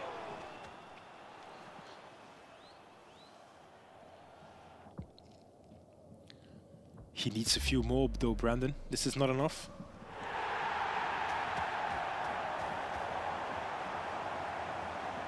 The one thing that hasn't been his strongest part of his game this season, though, for Luuk of PSV, he's actually scored less goals than he's conceded. 33 goals he has scored this season. Conceded 39. I mean, when you concede all those goals in one game, then it doesn't really matter, does it? Now 5 goals down already. I'm just saying that because when you compare it to the likes of Chris de Boer, who's already been in a final, he's already had the taste of being to the World Championships. For him, he'll feel like there's unfinished business there. He got himself the dream move, no doubt, from AZ Alkmaar into Ajax. He's only 25 in-game minutes away from another grand final. Yes, he's playing against a different player, not Gio Bundy this time, playing against Emre Yilmaz, who might be even more frightening. I think what's more interesting there as well, he started the season with great momentum. He won qualifier 1, he beat Emre Yilmaz. He beat Damesheet in qualifier number 2. Then maybe his form dropped off slightly in qualifier 3 and 4. Maybe that's also motivation, right? If you win the first 2, you might take it a little bit slower and try to, let's say, find and puzzle a way to improve over the different updates that we had as well and patches in the game. So for him, it might be like more of a training ground rather than let's go for the total dominance that we've seen previously, obviously, with AFC Ajax. If you remember the times that we had Danny Hagebeuk, but also Lep Vinken in the Ajax strips. Levi Frederik, Bob van Uden. Still missing a few people, I think. I think Nick Den Hamer, did he even represent Ajax as well, or only as a coach?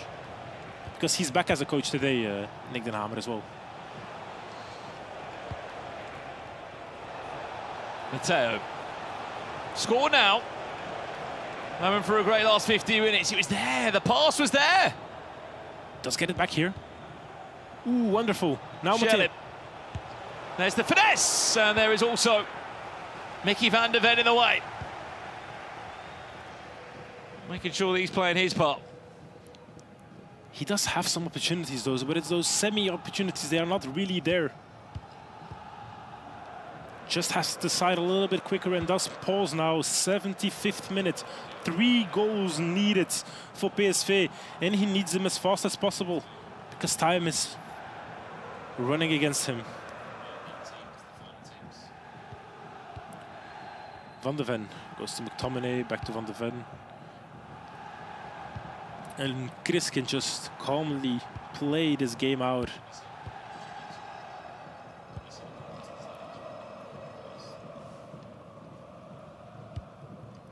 He wants to go into that all-deciding final. If you're on the opposite side of this, though, Hakimi, you've seen a pause coming from PSV. You ain't stopping it, are you, anytime soon? You're happy just to let the ball stay in my possession. If you're going to get a pause, it's when I've scored my 6th goal of the game. It's quite frustrating as well, as an opponent here, when you are playing and you want to pause the game, but the game continues for 5 to 10 minutes. You feel like you've lost that time in game. Unless he can score here. Matteo on the ball, goes forward. There's the overlapping run. She can't find the options she's looking for. Instead finds Shelley. That's great feet! I'll tell you what, in what's been an 8-goal game, that might be one of the best we've seen. He has teased the shots so many times, didn't dare to go for it, and now found the back of the neck, and it's once again a 2-goal deficit, which means that we won't see Klaassen coming on. It's Baggio for Ajax. I think we're looking at Chris' screen. Zielinski as well, going off. Or coming on, sorry. Very interesting here, Brandon. This is what we wanted. We want another goal. 2-goal deficit now. Still, I think about 15 minutes in game. We can see something. Well, let's also see if that goal has affected the decisions he was going to make in the pause. It has to be, right? It has to give you a little bit more confidence going into those, last 9 minutes for PSV. 2 goals in 9 minutes. We have seen it before. I've even seen extra time where a person was trailing by 1 and actually won the game. So why not here once again, Brandon? Ranieri coming on now, one of the youngest players to actually ever play in the Premier League, but now obviously playing out in the French League as Zelensky finesses that one in, no way through. 2 goals in 5 minutes. And then you cannot lose the ball that easily, so now, once again, Ajax in the attack, loses it to Surlet, and we all know how Surlet is that super sub player. He can come off the bench and actually be a menace. Oh, there was a running Matteo, didn't dare to play it to Schulden. Has to score now. There's Sorloth, there's the finesse, off the post! That goes in! And what could have been a really tough last 3 minutes for Chris de Boer, but the post may have just saved it. And that might be the difference between him going into the grand final or not. Luuk, you had your opportunity there. It's Sörloth, I was saying he's the super sub, but he's the one missing it. And now Matteo finds Sörloth again. Not over yet. Bellingham tries to get to Schweinsteiger, but intercepted, by Schweinsteiger, and Waneri finds Hendrik. And now Chris is gonna play that clock. Added time to follow. Emre Yilmaz waits in the wings. Easy outmark against AFC Ajax. Or not. Nico Paz scores, but there's only a minute left. I think he knows the headset's off. Might be too little too late here.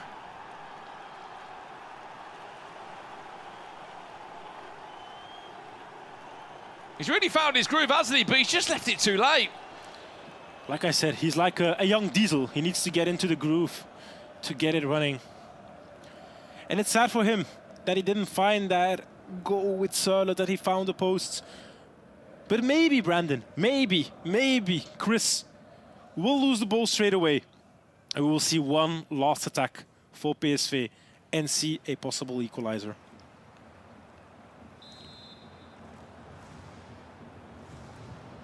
Chris with the kickoff. Let's see if he can keep it. He's already... No, this is peak. He's not taking any risks, is he? He is taking zero risks. Commiserations to PSV. Luuk Weideveld will be going to the World Championship still with the spot that's been placed down from Emre Yilmaz. But these two will be in your grand final for the final time in this tournament's history. AZ Alkmaar taking on Ajax. I mean, look, teammates outside of club agreements, of course. Esports teammates of the likes of Team Liquids. But this should be a great final. This is a rematch as well from qualifier number 1. They played, of course, in the first final stages of qualifier 1, where Chris de Boer booked his spot alongside Emre Yilmaz in this final. They did it really early. Looking back there, they did it in November, these two players played. That's the last time they played in a competitive game.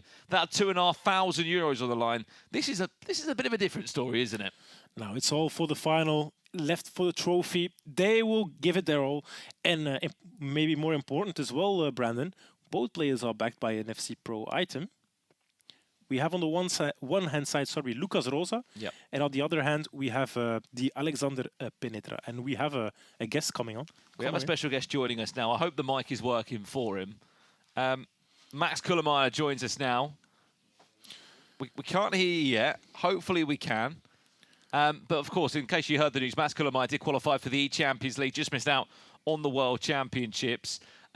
We'll see if the mic's working. Max, I mean, first and foremost, how are you feeling? You've come so close, of course, to the World Championships, just like so far off it. I mean, must be quite hard to take at this moment in time. Yeah, of course. The World Championship is always the goal, but... Go ahead. His mic is working now. Oh, it is working? Your mic is working? Yeah? Yes. Of course, the World Cup is always the goal, but... Yeah, I still have faith in the LCQ, of course, and maybe play-ins then after. And for now, let's look forward to Manchester. But he's in the Champions League, isn't he, Hakeem? I might be feeling disappointed, naturally so, that he's missed out on that ticket. He still can get to the World Championships. It'll be a bit of a longer way for him, but still, to be in the best 36 players in the Champions League is pretty good, isn't it? It's already a great accomplishment, I'd say. And once again, you might lose out right now to Emre Yilmaz in a semi-final.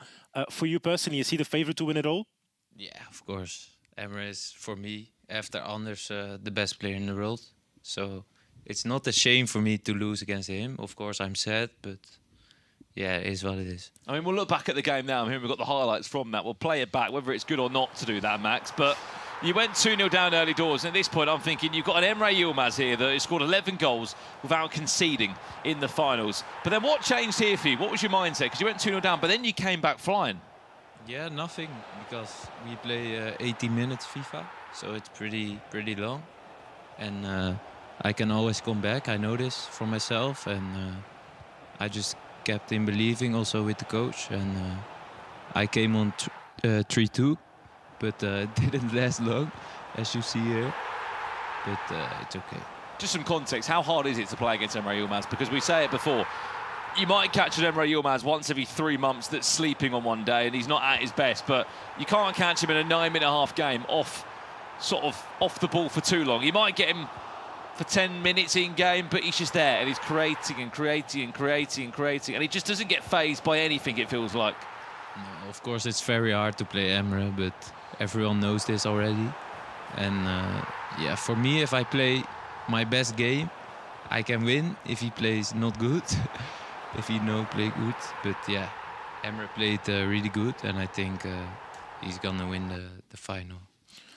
My thing with Emre when I watch him is that he has so many different opportunities. Like he can pass it, he can shoot, and you're trying to cover every single thing, but it's just not possible, right? No, it is. He has like trigger 1, trigger 2, trigger 3. I can only stop one player running. But yeah, he is just sometimes undefendable. And yeah, that's what it is. I think he's got buttons that we don't know about, Emre Yilmaz, because he's also probably got more fingers that we don't know about as well, because he's making multiple things happen in the game, as you said. Speaking of the grand final, you just said there you expect Emre Yilmaz to go and win. How do you think that it's going to go? Do you think it's going to be a blowout? Do you think Chris de Boer's going to give him a good tussle? It's the first time they've played in a match like this since November, I think, in the first qualifier. So how do you see this one going? Ooh, I think a lot of goals, because we know from Chris as well, he's scoring goals, you know, and Emre as well. So I think maybe like 8-6 for Emre. 8-6, 14 goals in it. And just a word as well, of course, this is the final year of the Dutch eDivisie. I mean, obviously, firstly, disappointment, no doubt. But how do you look back on, I mean, what this league that sort of gave you a real opportunity, didn't it, with Ajax? And then you went, of course, and got your World Championship spot through this league with Ajax. How disappointed are you that, I guess it's the end of the road here, but also how grateful are you for the opportunities that this league format has given you? Yeah, very grateful. Actually, I started at FC Emmen before Ajax. So that was kind of my breakout season here in Holland. But then, of course, I got like a lucky World Cup spot. Because I mean, don't complain about it. If I could get a World Cup spot because my teammates were that good, I'll take it. But I played good at the World Cup, so I think I proved to the world that maybe I belong there that year. But now I didn't qualify for the World Cup for the second time in a row. I'm really sad of this, but yeah, it's okay. And what happens next season? Yeah, good question. I know this season's not done yet, but in terms of the players, like, what's the conversations like with the players in the league in terms of where do we play next? Do we just go across to France because it's close, or do we go and play somewhere else? I mean, like, what conversations have there been, if any? I don't know. And for now, I'm focused on this season. I want to make it as good as possible. Yep. But after we look also with the management. And I'm sure they will give me a good club. Still plenty of opportunities left, right? You already qualified to the Champions League, so you will be there. You will feature there. And as you said already, you already teased it, but last chance qualifier as well in Saudi Arabia? Yeah. Why not? Why not? I'm there. You're there. He's got nothing to lose. Nothing to lose. Mats Kullamäe, thank you so much for your time. Congratulations on an eChampions League, and we'll see you in Manchester, as we said, for the group stages in a few weeks' time. Congratulations to Max there. Well, let's speak about SBCs for a second, Hakeem, because obviously there were some FC Pro live items that were available for you at home to get involved in. And this was these were the 4 items, and we can confirm that 2 of them are in the final. 2 of them had a +2 upgrade, but there is a play style upgrade that is still up for grabs. So indeed, we have the Chaka card, from Twente, who's not going to upgrade, still remains 88. We have the Alexander Penetra from Emre Yilmaz, so backing Emre Yilmaz, who already had a +2 upgrade. It's going to be 90 rated, but can get that 3rd playstyle plus. And then we have the Lucas Rosa from AFC Ajax, who's going to be backed by Chris de Boer, obviously, already got that +2 upgrade in the final as well, so can get that 3rd playstyle plus as well. And then we have the Boadu, who got the +2, 90 rated as well, but will not feature any more upgrades. Yeah, let us know in the chat right now. We can see you, of course, on YouTube and Twitch, wherever you're watching from. What SBC have you gone for? And also, what playstyle would you be hoping that is added on as a base play style to the winners SBC item? This is a common occurrence which has been taking place with all the FC Pro leagues that have been taking place in the build-up to the eChampions League. We are so close to the eChampions League as well, aren't we, Hakeem? There is just a few leagues left. Of course, the eSerie A in terms of the major leagues that are left, but there's still quite a few, I guess, minor leagues that are taking place with winners being crowned. We had the Portuguese League at the weekend. I think the Georgian League that took place last week as well. So slowly but surely, we are getting those 36 players locked in, aren't we? I did see the Kazakh League as well. Yeah. That finished up, and maybe a small just correction from my Romanian side. league as well. True. Maybe a small correction from my side. It was a base play style, another play style plus, just to make sure, because people are already losing their minds in the chat. I think it was a base play style as well. It's a base one. I wish it was a play style plus. I mean, the last time we saw those kind of upgrades when the FC Pro Open champion of Anders Vergang. Well, look, this has been an incredible tournament. Remember, we've still got our grand final around the corner. AZ Alkmaar taking on Ajax for our grand final this season. But if you haven't kept up with the Dutch KPN eDivisie and you've missed what's happened across the 9 previous seasons, here's some of our favourite parts and moments building into our last game here as we end an era of Dutch esports. Volgende week gaat de eDivisie van start. Dat is de eredivisie voor voetbalgamers. Alle eredivisieclubs hebben inmiddels een gamevoetballer gecontracteerd. Tuurlijk! Yes, kom maar man! Ja! Ronaldo die kan niet gaan scoren! Ronaldo, doe het dan, jongen! Hoppa! Ja. Gewoon weg! Ja, ik snap het niet. Ben ik een paar gaat worden van? Ronaldo, dat is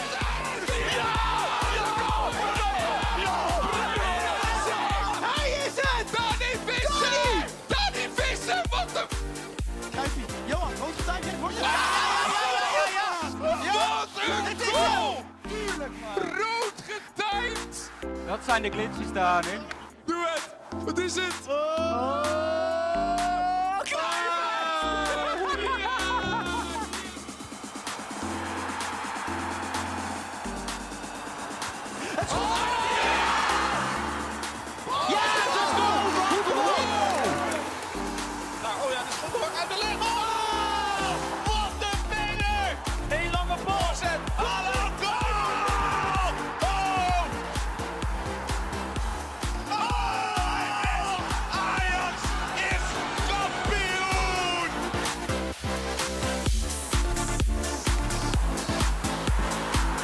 Bundy is Nederlands kampioen. Kom op, let's go!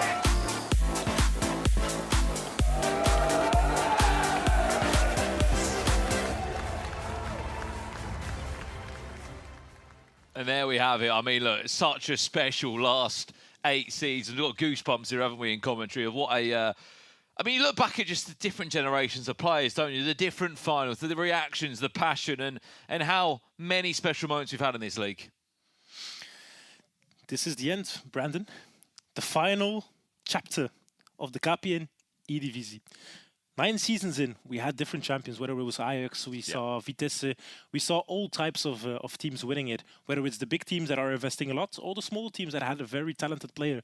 But this is where it all comes down to. We have AZ against Ajax in the finals, and it's going to be a thriller, that I can assure. Hopefully, it will live up to the expectation. Mats Kullameyer just said to us there he expects maybe an 8-6 game towards Emre Yilmaz. That'd be 14 goals for our last and final grand final here in the KPN eDivisie. For the final time as well, chat, let us know who you think is going to win this one. Will it be Emre Yilmaz? You wouldn't believe that he's not won this title before. It's a nice story there, isn't there? Chris de Boer, he's been in a final before and lost last season. Emre Yilmaz, he was in a final the year before that, losing, of course, to Levi de Veer and PA Zin. There is some unfinished business between the two of them. These are their teams that they've locked in coming into this final matchup. 11 million coin budget was the draft requirement. And of course, you don't only have to use Dutch Eredivisie players. You can use basically anyone you want in the game, as long as it fits within the budget.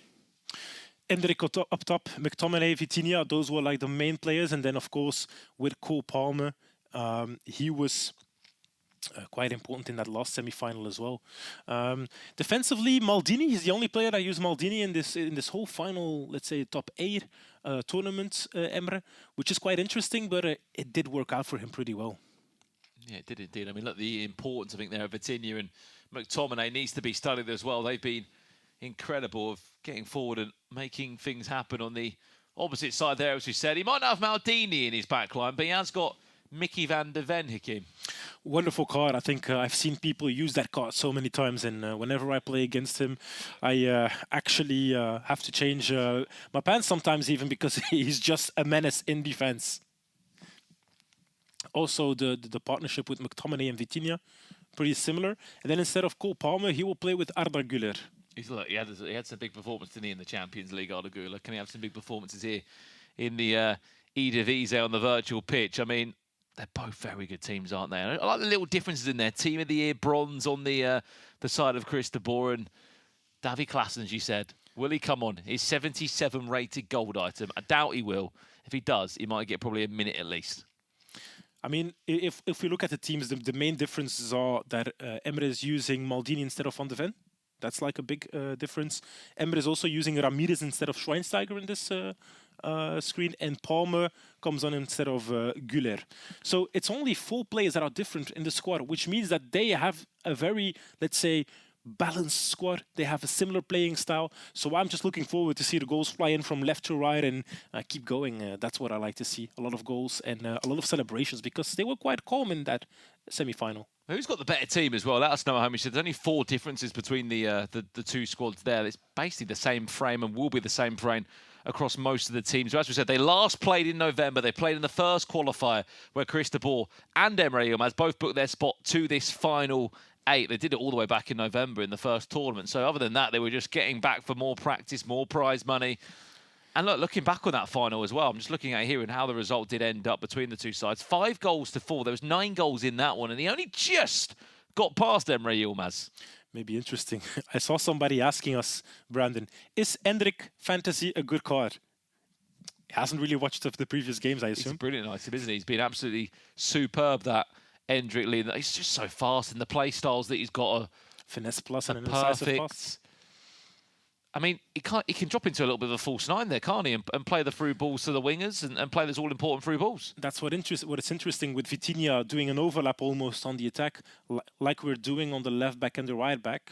They also do that overlaps. So quite interesting to see indeed that he can deliver that pass in behind and Vitinha can just finesse it. We've seen that. A little croqueta, finesse straight away. Shall we bring our players out? Why not? Let's do it for our final time here. The KPN eDivisie. It's time to bring out our finalists for our grand final here as they're coming onto main stage for the final time tonight. Here we go then. We're jumping into it, I'm hearing. We see Bassi Stent even, and there is Chris de Boer with Nick Den Hamer. Nick also has tons of experiences already as a player, but will also have that experience as a coach for Ajax. And Emre already did the walk-on with Colin, also an ex-player. So it's quite interesting to see both coaches are actually ex-players of the league, but neither have won it. So. Yeah, it's a good story, isn't it? Of 2 players that can add there. I mean, look, he had Groningen, Nick De Hamer, didn't he? Have some good moments with Groningen. We saw that in the recap, didn't we? Him against Danny Hackerberg. We won't probably recap what he said in the clip, but he had some red time finishes that went into the back of the net. So I think he had the last laugh in that one. Indeed. It was quite a big thing back then. But also Nick then moved away, obviously, from Groningen. He became a coach as well for Ajax. He worked very closely with PhD for a long time, didn't he? Exactly. So he did win the eDivisie as a coach, but never as a player. The same goes for Colin. He used to play for Feyenoord as well. Did a great job actually there. Actually managed also to perform in some LAN events.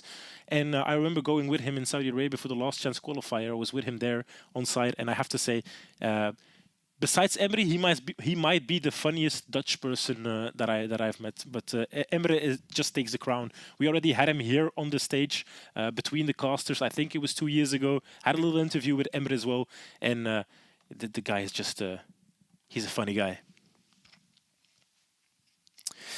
So for the final time, we are looking at these teams before we're jumping into our final game. There's just a few shots of the stage there. It is a packed crowd. It's a really nice setup here, of course. We are inside the ESPN studios, just right next. You couldn't believe how close we are, by the way, to the Amsterdam arena of Ajax. This is like next door to it. I think about like a 2-minute walk away from the home of Ajax, which if they go and win it, they could probably go pitchside and lift the trophy if they wanted to. Exactly. If we go through that door there, Brandon, we might even touch the stadium. With generally that close to it. We are waiting to get this game underway. We're hearing they're just having a few issues setting up the game. As soon as it is ready, we will get you there. If we can see the bracket one more time to recap you, of how these 2 players have got this far in the competition. This is the run they've had, and what a first result it was of the day in the quarterfinals. A 9-0 win for Emre Yilmaz against Brent of FC20. Yes, he scored 8 in the second game, but it wasn't a real reflection on how that first half went, especially from 2-0 up to 3 goals to 2 down. He really did challenge Emre Yilmaz, did Max Kulamai. On the other side as well, for Chris de Boer, a different route to the grand final. Was a bit harder for Chris to get that first game going against Go Ahead Eagles of Resende. It went all the way to 3-2. There was a small moment where we all thought it was going to go to penalties, but it didn't. And then obviously he went on against PSV's Luuk. And that game also, it felt like he was in control, he was dominant, he went up 5-1, but then Luuk came back little by little, and I think that's an important one. He cannot allow Emre to come back into the game. If he takes a 5-1 lead against Emre, you cannot allow Emre to score 3 again because you will get punished. As I said, he will just keep on coming at you, only he will not stop. The 2-time eChampions League winner. As we said, final time tonight as well. There are playstyle upgrades that could be on the way. A base playstyle to the champion here today. I mean, look, it would certainly make those items just a little bit better, wouldn't it? Yeah, we have Alexander Penetra, and once again, he already has the Anticipate Plus and the Intercept Plus, so it might be interesting to have a Bruiser, like the normal playstyle. And on the other hand, we do see that Rosa also already has some interesting playstyle pluses, so a normal playstyle as maybe, we'll see in a second, it will come up, because those are quite nice stats. Don't forget they already get a +2 upgrade as well, so add that on top of that. It's a shame the 2 players that are in the final in terms of the SBCs aren't attackers. That's my only question. I mean, we cannot always get attackers, Brandon. Sometimes well, we did have attackers. Defenders. They just didn't go. I mean, look, there's one there. He didn't go all the way to the grand final, did he? Indeed. But we already have so many attackers from the different leagues. Let's get us some defenders as well. We can make a full FC Pro item team, maybe even. That would be quite interesting. That's something I want to see. Someone can definitely do that, by the way. There's been enough FC Pro SBCs and League Live items that you could probably build a team. Maybe just not the goalkeeper? I don't think anyone's been given a goalkeeper. I mean, chat, has there been an FC Pro League Live goalkeeper? I don't think there has. Right, are we loading in to our grand final here? That's shots of the studio here. We can actually see some of the old faces again that played in the eDivisie. I don't know if you recognize some of them, Brandon, but I've seen, if I'm not mistaken, there was Max, forgot his last name, but he used to play for one of the more darker sides as well in the eDivisie, not the big spotlights. I saw also an ex-player, if I'm not mistaken, from PSV with Dennis Verhoeven. Might have spotted Bob van Uden as well. So quite some interesting names. Also Dani Visser right now. So like I said, from pro to caster. Exactly. He's also doing great with his content already. So I mean, not as great as you, but he's doing a great job. You're too kind. You're too kind. Well, we've heard the news. We are hopefully jumping into this live right now, if we can. The game is teeing up for the final time today. This is your grand final coming up. Who will be crowned Dutch champion for the final time here to round out the 9th season of the KPN eDivisie? Let's just hope it delivers and gives us a great final, as we said. It's a full house in the arena. The FUT accountant just confirms no goalkeepers. So who knows? For the next events, we might get a goalkeeper. If Anders goes for a Buté, for example, at Como, why not? We are loading in.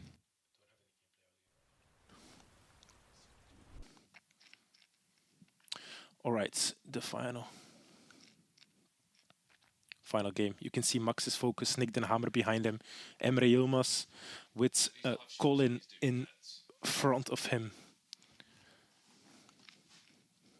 Well, I think they're just trying to sort the game code out by the looks of it, from what we can see. We thought they were in the game. They're not yet. We're trying to get them in the to send the game code, to send it across. But back to what you said there about no goalkeeper FC Pro Live items. I think, to be fair to the team working behind the scenes, I don't think you really want a goalkeeper, do you? But for the community that are building into the SBCs, don't for the upgrades. Get like a wonderful Jean Buté, French goalkeeper from Como. With Anders, might get some upgrades. Who knows? I was hoping it could have been. I'm just thinking, if they made it to the final, like with Utrecht. I can't pronounce it that well. Almost Utrecht. Kevin Gedella, the goalkeeper, the tall one. 6'11" goalkeeper. Imagine if he got an FC Pro League Live SBC. It'd be a serious upgrade. Zuebek has some nice comments for us. Take your time. You're 34 minutes away. Don't worry. There could be extra time. Oh, sorry. There's no extra time here, which makes it even more interesting. It goes straight to penalties if it is to be a draw here. We are waiting for the game code to be sent for our final time today. It is AC Alkmaar against Ajax Esports. Are we loading in to our grand final here? I can feel it. We are loading in, Brandon. My small toe is saying that we're loading into the game. I can hear the game sound.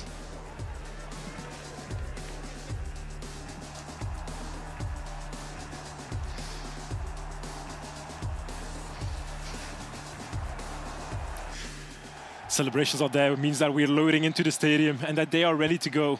Here we go. Your final.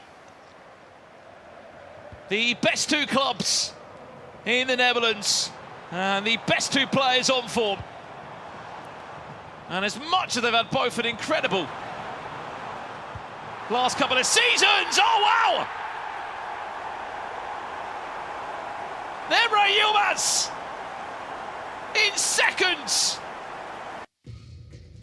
will lead this KPN eDivisie Grand Final just as he did in the quarter-final, the semi-final, and now the final. But as I was saying, for these two players that have had such a good career, they've both been to World Championships, they've both won titles. That one trophy they haven't won is this one here, Hakeem. And something tells them that Emre Yilmaz is on a mission to go and get it. Emre Yilmaz doing Emre Yilmaz things. Hendrik finesse outside of the box. XG of 0.01. Quite interesting, but with Hendrik, everything is possible. You can hit those finesses. You can win those games if you continue scoring these. And Chris de Boer, first attack, immediately concedes, but now needs to show that he can come back. Carreras on the attack, gets McTominay with Vitinha, and Hendrik on the other side tries to do the same thing, but Maldini with a great interception. This might be the big difference. Mickey van de Ven, sorry, against Maldini. The difference between those two. Tell you what, he might be in for another run of race now. Brilliant ball over the top. Scott McTominay! Emre Yilmaz! 2-0 up in 5 minutes.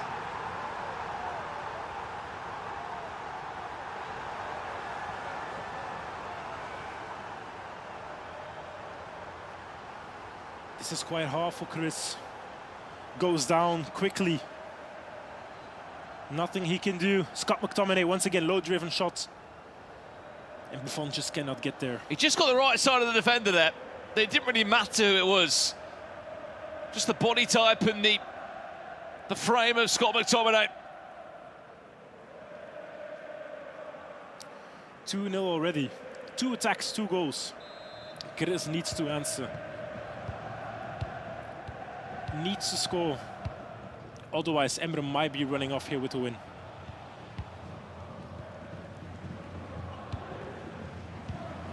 Scott McTominay gets it to Carreras.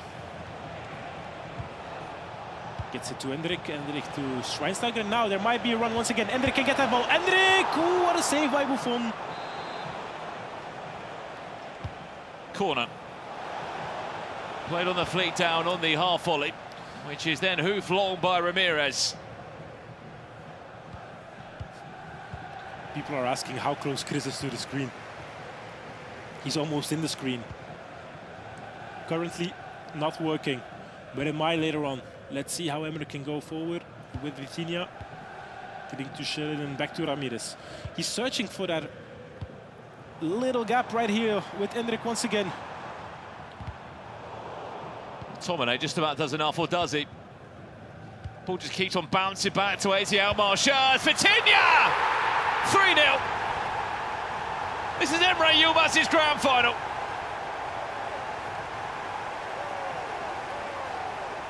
That is magnificent.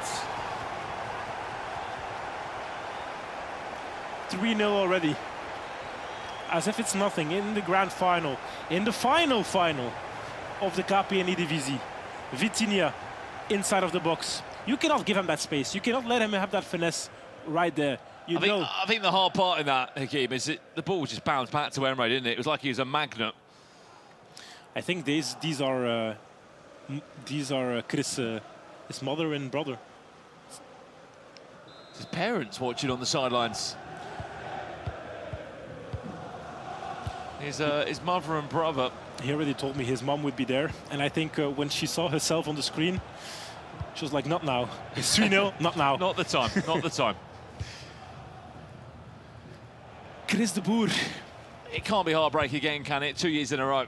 He's playing against his former club. It's an interesting story, Chris de Boer. He made the grand final last year with the eDivisie. He was up against Gio Bundy, who went and won. He's now back in a grand final again, but this time representing Ajax, playing against his former club. Not 4. Should have been 4. Ooh. And as you said, he's losing against his former club. Made that big switch to Ajax. Has Nick Den Hamer behind him, but it's just not clicking for him as well. I don't think he's in that game. He needs to get his head in. Second pause already in the game. Trying to figure out what he can do, what he can change to hopefully find a goal back. Because right now with 3-0 down, even before halftime, against Emre Yilmaz, honestly, this is getting harder and harder. Maybe somebody else that we saw in the stands. I don't know if you can see him right behind here. It's Dennis Verhoeven, all the way at the back. And next time we see, I think it's Koeman, also ex-player for Venlo and PSV, obviously, who won a trophy. So we can spot some eDivisie royalty, I'd say. The Hall of Fame, you could argue, are all in town here tonight in Amsterdam. We also saw Koen Weilands. But now, back to reality. Emre in the box, twisting, find the back line. 4-0 down, isn't it? I mean, if we have to look back on the chance of Vitinha, how's he not scored that, Hakeem? He's got a 5-star week foot. If he needs to fall back on it, it wasn't on his trusty left foot, but still finesse plus play style. How's he not put that in and made it 4-0? I think you have to watch here. It was quite good defending from Van de Ven. He positions himself perfectly, but he has to watch out here, Chris, because he tried to go into the attack, lost a few, or at least had the possibility to lose the ball a few times. Just did enough there. And now Schweinsteiger. But a great interception again from Ramirez, and it's just Emre is just eating away from that clock. 20th minute and already 3-0 up. He doesn't need to go forward, but he will continue anyways. It's Emre Yilmaz. Cole Palmer gets it back to Bronze. And just look at the triangles he's making. Vitinha once again, great opportunity here with Ramirez, but a good interception. Corner. Play deep. McTominay on the volley. This is Emre Yilmaz's night. Makes it by the looks of it, it's Emre Yilmaz's trophy. Makes it 4 already. A nice corner with the player lock, as we've seen in multiple tournaments already. And then it bounces back to McTominay. And if you give McSauce this opportunity to score inside of the box, you will regret it. 4-0 already in the final of this KPN eDivisie season.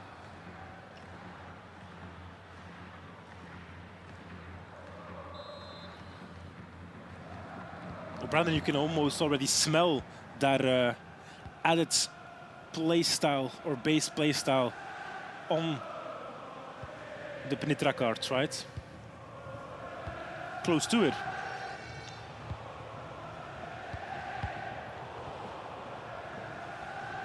Chris just doesn't find his groove like we've seen. I just don't think Emre Yilmaz is human. It's just not possible how he's human. What a save here, though. Zero reaction as well. He just looks so locked in on that left-hand side of the screen.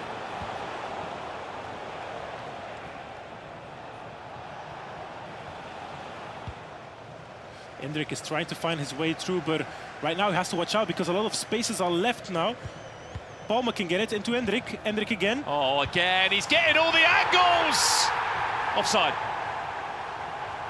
It won't count, but he's not far off a fifth goal, is it? I think we're closer to a 10-0 lead than a 5-5 at this point. If we're being critical, we could have been 7-0 up at this point. Arda Güler. Trying to unlock the defence of Emre Yilmaz and potentially the start of a comeback. This is the grand final, if you have just tuned in. Azi Alkmaar against Ajax. Ramirez. Look at how calm Emre is playing that ball and how much Chris is dragging out those Look defenders. at the runs that are being made as well, Hakeem. It's what we said with Max here earlier, right? The runs that Emre has, he can place it to the left-hand side to Gillen, he can place it to right to Palmer, and it's Hendrik on the ball. And once again, space opens up. If he doesn't use those runners, there's still a player left to play that ball into. And it will just continue opening up spaces. And if you lose the ball this fast, Chris de Boer, you will be in trouble.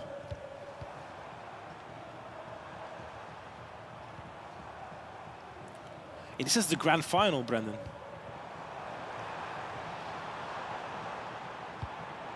Vitinha. McTominay! Well, look, I know this is the final match of the KPN eDivisie in terms of the history of this league. He's trying to make this a final to remember. And maybe the biggest scoreline that we've ever seen. He's 5-0 up. And we're not even at the 35th minute of this game yet. We saw Emre go 9-0 against Twente in the quarterfinal, where he actually stopped playing. We'll have to see if he can pull something out of the hat. If Nick and Chris can find something to get Emre a little, to put him a little bit more in any troubles, because right now it looks like he's in pole position to get that win on his name. I mean, chat, we can see you on YouTube and Twitch. Where do you see this one ended in terms of a scoreline at least? I mean, mentally, the biggest part of this, which is so hard with the numbers watching this and friends and family in the room, of how you pick yourself up at a 5-0 scoreline. When does it turn, Hakeem, from being, right, I'm going to try and go for this game, compared to, I just want to keep this scoreline down? Honestly, I don't think in a final you can ever say, let's keep this scoreline down. I think you always have to go all in, and at a certain point, even if it's 15-0, you still continue trying to score that one goal. You have to find the little things you can celebrate. And that's good in Chris's play. He still tries to attack. He still tries to find that spaces now with Vitinha. But look, he always has like one, maybe two options. Whereas with Emre attacks, he actually has like 2, 3, 4 options. Once again, he has a runner right here. He controls Endrick. Get that pass to Palmer. Now Endrick in the middle again, waiting for that ball. Doesn't go there. Gets it to Vitinha. Oh, no. Vitinha, 6! 6-0. At this point, I don't know if we're watching the AFC or tennis.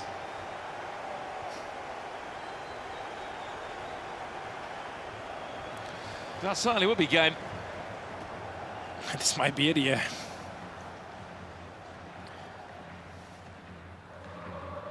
And just for the people at home, Emre did play already against Chris multiple times throughout the year. And like Brandon already mentioned earlier, there was a final of the first qualifier. And the final of that qualifier was then Ajax against AZ. So this matchup was the same match for the final of qualifier 1. And there, Chris did win that game. He won 5-4 against Emre. But now he will need a massive, massive, massive second half to try and get a few goals in and maybe get it going. But I just feel like Emre is unplayable. He's just running at you. He's just getting his players into position. And maybe here, finally, some space for Chris. There's one. There goes McTominay. 1 goal. And now we finally can go to the family and actually see them celebrate a small goal.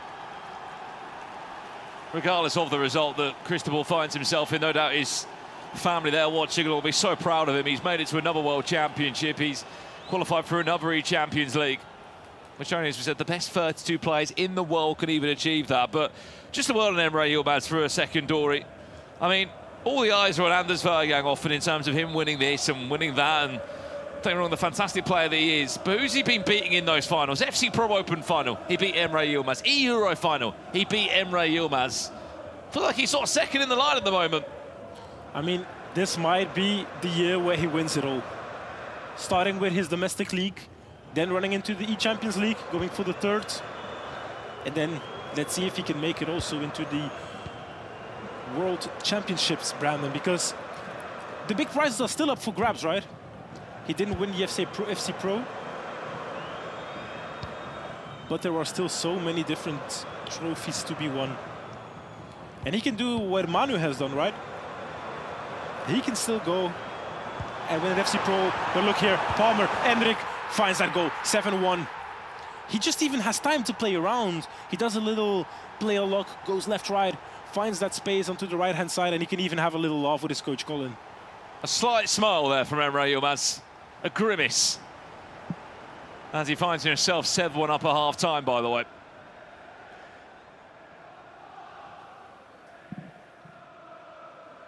I've seen full-time results that were more, let's say, balanced than this one. 7-1 at halftime only. A massive mountain for Chris to climb.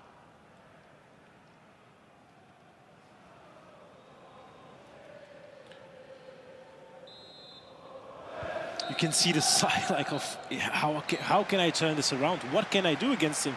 And if my lip reading is correct, I would say that Chris was saying to his coach, to Nick, like, what can I do? Like, I can't do anything. I can't do anything about it. He may have saw the bracket there. That's not the full-time result, by the way. It's only half-time in this game. I think, you know, to give Chris de Boer a little bit of leeway here, I think mentally at this point, he sort of checked out the game to a degree. I think the scoreline, whatever this ends as, is not going to be a fair reflection. I know we've got 9.5, and there's a long time left to be played. I don't see Emre Yilmaz conceding 6 goals. It's a Sisyphus work. It's like fighting against something that is already destined for you. 7-1 at halftime. You know you have to come back 6 goals against Emre, but how can you do that? He's a player, and honestly, on his day, he's unplayable. You cannot do anything about what Emre is doing. Sending 3 players left, right, in the middle. And then you have to watch out that you not concede at the same time. So you have to score so many times and not concede against Emre. It's almost impossible. The story of Emre Yilmaz is pretty bonkers, by the way. Before he signed with Team Hullet, now, of course, Team Liquid, apparently he was scouted as just being an online seasons player. He played online seasons, and in his first year, it's a great time from Hendricks. That a goal back it is. Tidy finish at the near post from Chris de Boer. In his first season, he made the top 4 in the World Championships. I still remember talking to Emre back then, and he was just a quiet kid. He didn't dare to speak up. And then he just kept growing. And the more results he kept getting, the more he opened up and actually dared to speak up and make some jokes, have some laughs. So he felt like this very quiet and like nice guy, and he turned into one of the best in the world. This is his 5th season competing. He's 21 years old, and after tonight, he would have won over $650,000 in prize money. In 5 seasons, that he's still going to continue, by the way. He's going to the World Championships. He could go and win the Champions League again. I mean, the best thing he ever did was move from online seasons to Ultimate Team. I think it was even more career mode, no? Was it career mode? I think he was playing career mode. I still know that he sometimes, in the off-season, still plays career mode, just for some fun and banters. Yeah. What a story. For people asking, they need 5 more goals. I think it's 6. I think it's 6. Offside trap play. There was always a risk that it wouldn't work out. People in the chat were already saying, we 5 more goals in extra time. And PK's dreaming a bit here. Now it's going to be 6 goals and there is no extra time. After the game, we go straight into penalties. If Chris manages to score 6, this offside trap, just too late. No perfect execution, and it's Vitinha once again scoring against Gigi Buffon. It's a tough one for Chris de Boer, this. He's done such a good job of getting to the final. It just hasn't been a final performance from him, has it? I mean, look, you look across the rest of the season from him, the dominance he had of the first 2 qualifiers.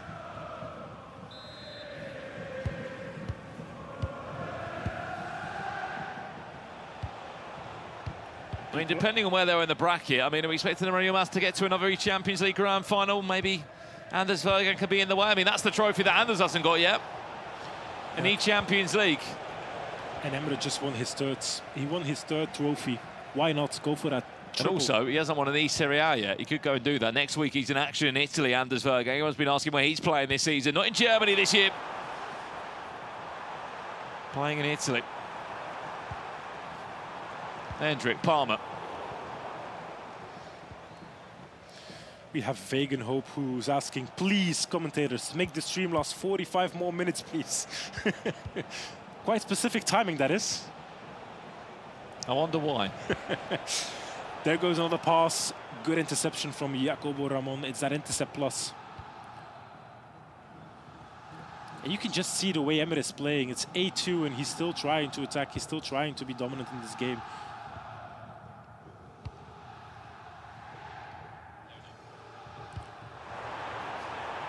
Goes through to Hendrik. Hendrik on the left-hand side. 5-star skill moves as well. Helps so much in attack. You find those extra elasticos, those croquetas work a little bit better than a full stall, and it's just that small differences that we see between those players that can make the difference. But now, Arda Güler got intercepted again. Chris is just at a point, he just needs to look like, what else can I do to beat him? Someone in the chat there saying Emre Yilmaz run up at the FC Pro Open, run up at the E-Euros. Should be the winner of the eDivisie tonight. Is this his season? With still so many trophies to be left and titles to be decided, I don't know if he will be able to do it, but it's definitely on the table. It might be a what can we say? It's not a quadruple anymore. It will be even 5 trophies.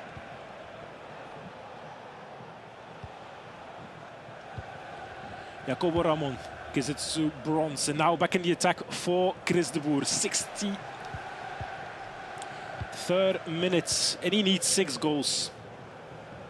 Someone in the chat rightly spotting out as well. They are teammates, aren't they, outside of this? I mean, there'll be bigger props here of how the Esports World Cup works and the club championship points.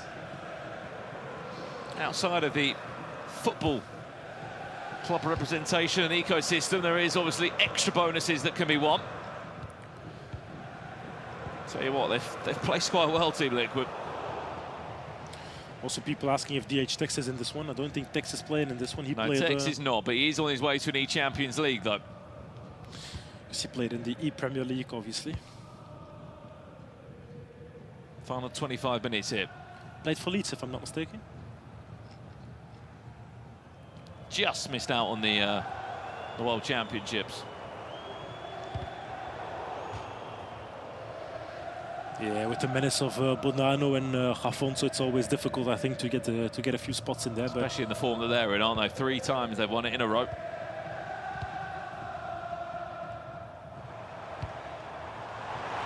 Emre Yilmaz looking for goal number 9. Scott McTominay. He's on his way to double digits. And I'm looking through the archives right here of grand finals in the Dutch eDivisie. We've never seen a scoreline like this, have we? I think the most goals we saw in a game was Danny Witzer against Brian Hessing, 7 goals in 1 match. We've had 11 in 1 game here. Incredible stuff from Emre Yilmaz. He just shows how much he's grown in the last couple of times. So just maybe to round it up, Brandon. Emre qualified for the World Championships via the FC Pro, so he didn't need that spot right now. He did want to qualify for the eChampions League, which he did. Chris de Boer already qualified for the World Championship because he won his semi-final. And then obviously Luuk also qualifies because he was higher in the consistency ranking than Max of FC Volendam. So those are the World Championship spots done. And then eChampions League is pretty simple. It's all semi-finalists. So we have once again Emre, Chris, Luuk and Max.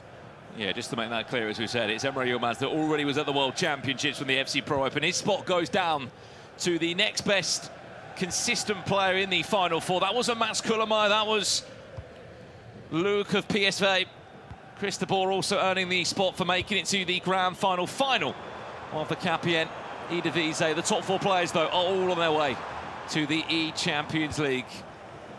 For the group stage, at least, the top 8 will be, of course, going to Hungary.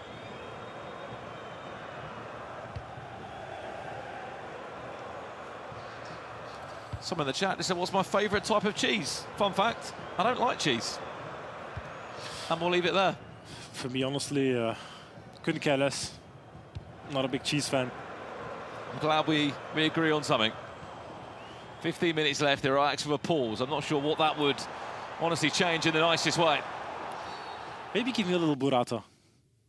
That would actually go in. A little burrata. Do you know the burrata cheese? The one that they put like on a big salad? Like kind of round? As soon as I hear the word, no thank you. Clear. We have got a pause here. If you are, of course, watching on the Dutch stream, they are all mic'd up. It's one thing that I love about this league compared to maybe some of the other leagues where all the players are mic'd up. So you hear the good, the bad, the ugly. You hear the conversations between the coach and the player. think at this point, of course, Chris knows it's very much game over, and more so looking at the fact that he's playing against Emre Yilmaz, who's just in ridiculous form this season. The fact that he's at the same level of player that he is from Euros back in December. He can make it 10-1 here. Hang on, surely not. Outside of the foot. Shell him. Plays it short for Tinya. He's clever. He's cheeky. And it's 10 for Emre Yilmaz. I mean, it's funny seeing Nick laugh after that free kick. He's the one who did it to Dani back in the days, the red-timed one. You could see that right here. He also concedes a free kick. It was quite good because most people, they expected their shadow would go for the outside shots. We did as well. And I think Emre just cued it. If the pass wouldn't be possible, he would just go for the shot. And then he see the pass, and yeah, he has to laugh. He has to laugh. He's like, actually, I might have expected that one. Like, yeah. So I think, I'll be honest, he sold me as well. I was just expecting a direct shot. Actually, somebody just said it. It was Gambit Jelte. He just said another party in Alkmaar. They just won the cup. And now the Johan Cruyff. And now they get another trophy in Alkmaar. I was asking as well, when will the next action be live on the FC Pro? Or the EAFC channels, I should be saying. It is the E-Serie A on the 30th of April and the 1st of May. Then we quickly switch from Italy to Brazil, where we'll see the CONMEBOL Libertadores live for the weekend of May 2nd and May 3rd. And after that, all eyes will be on the eChampions League. So AZ Alkmaar can celebrate their KNVB Cup and an eDivisie champion. And they can't take this away from them anymore because this is the last edition. So they will remain forever, and Emre will remain forever the current, between brackets, eDivisie champion. Baggio tries to flick that around his fellow countryman of Buffon.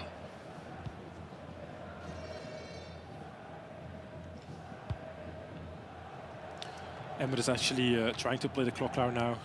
Didn't expect this from him. Thought he was going to continue. He's having a laugh. They're both having a laugh. They know already what's happening. And I think this was a little thing with his coach as well. They're like looking at each other and like, see what I do? He's got a rare smile on his face, Emre Yilmaz. It's a trophy that he's been wanting for some time. As much as he has been a top player, one of the best in the world, he's never been a Dutch champion. Now he will be an official Dutch champion. He'll be in the Hall of Fame. He'll be in the history books of this historical competition in the Netherlands. The final part of the puzzle, the final champion. He almost had another one there. Good defending from Van de Ven. Vegan Hope is waiting for the YouTube shorts with the Emre tactics. You might have to ask Brandon for that one. You ask, you deliver. I asked Emre Yilmaz what his custom tactics are. I'm standing next to the KPN eDivisie champion Emre Yilmaz, and I asked what his custom tactics were. Finesse. Great save. I really can't wait, by the way. The World Championships are looking so stacked. Nicholas is already there. I might have to come over, Brandon. Anders already there. Of course, Emre Yilmaz, so many of the top flight names. I still remember being there when, was it again, Young did a little Sue celebration against Anders. Yeah, and then what happened at the eChampions League? Anders let Young know about it. He didn't forget about it, did he? Exactly. Well, added time of 3 minutes. 3 games in a row now. Handshake again. And there it is. The final moment. And the final part of the puzzle of the KPN eDivisie. Emre Yilmaz will be your champion for this year. What a moment for him. As much as he's been an eChampions League winner, he's always been crowned and spoken about as one of the best in the world. But this is his moment now.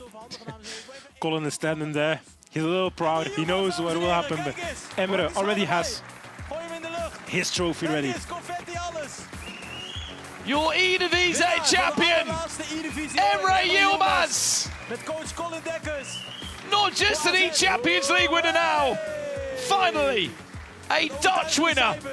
Easy Alkmaar Weet hij te winnen. Ja. are your KPN eDivisie champions. And for the final time in Dutch history, Mr. Dory, Ja, vertel. that is the last time that trophy will be raised. Ja, ze denken het is de laatste Highest uitzending, dus we gooien alle here in papieren maar doorheen. Amsterdam. Hartstikke And I'll prima. tell you what, it wasn't a bad final, was it, in terms of goals scored at least? Ja, je had eigenlijk nooit stress, denk ik. Jawel, ik had heel veel I'm spanning. listening to the interview and I will give you a live translation. He said, I have a lot of stress, but I know what I can do. And actually this quarterfinal was quite good. In the semi-final I just played to my level and the final as well.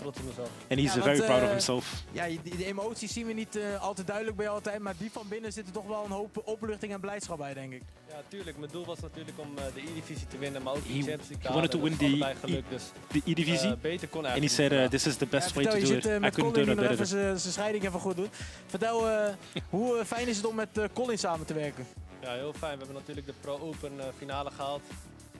Ook heel goed gespeeld. So he continues talking and he just says like working with Colin is actually a great pleasure.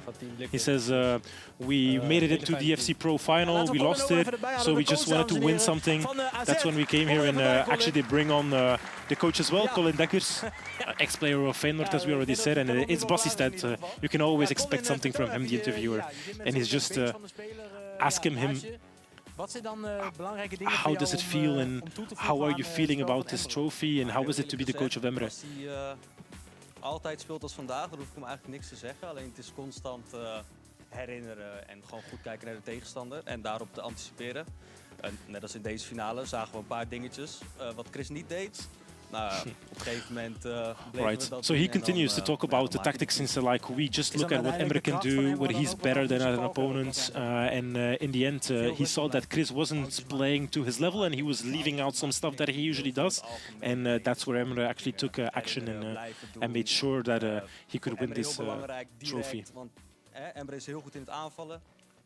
There we have it. Great to hear from the champion there. And of course, his coach, Colin Dekkers, who will be with him, no doubt, alongside the eChampions League and the FC Pro World Championships. In case you missed the grand final, we have got the highlights for you. I mean, it's quite a long highlight package, I think, because there was, I think, 11 goals in the, or sorry, 12 goals in the grand final. But when you're in a grand final like this, and your opponent starts, as Emre Yilmaz did, where on earth do you start, Hakeem? How on earth do you put together in your mind some sort of comeback? If it's 13 minutes and you're already 3-0 down, then you have to consider like, this wasn't my game. I was never a game to start with. Here once again gets that ball, McTominay, 3 goals already. Has a hat-trick before the 25th minute and just continues scoring. Another McTominay goal, gets it to Palmer. Nice little, let's say, run around in the box and Vitinha would have finished. So it was both Vitinha and McTominay scoring quite a bit of goals. And Chris de Boer did come back.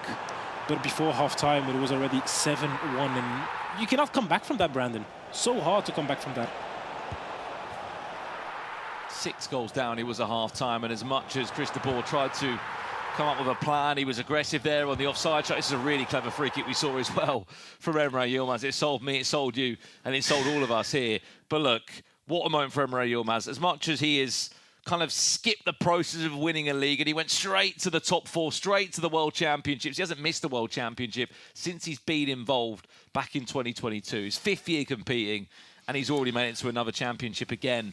I mean, for him, this was a special tournament, and what a way to end it as I guess we close out a big part of Dutch esports history, really.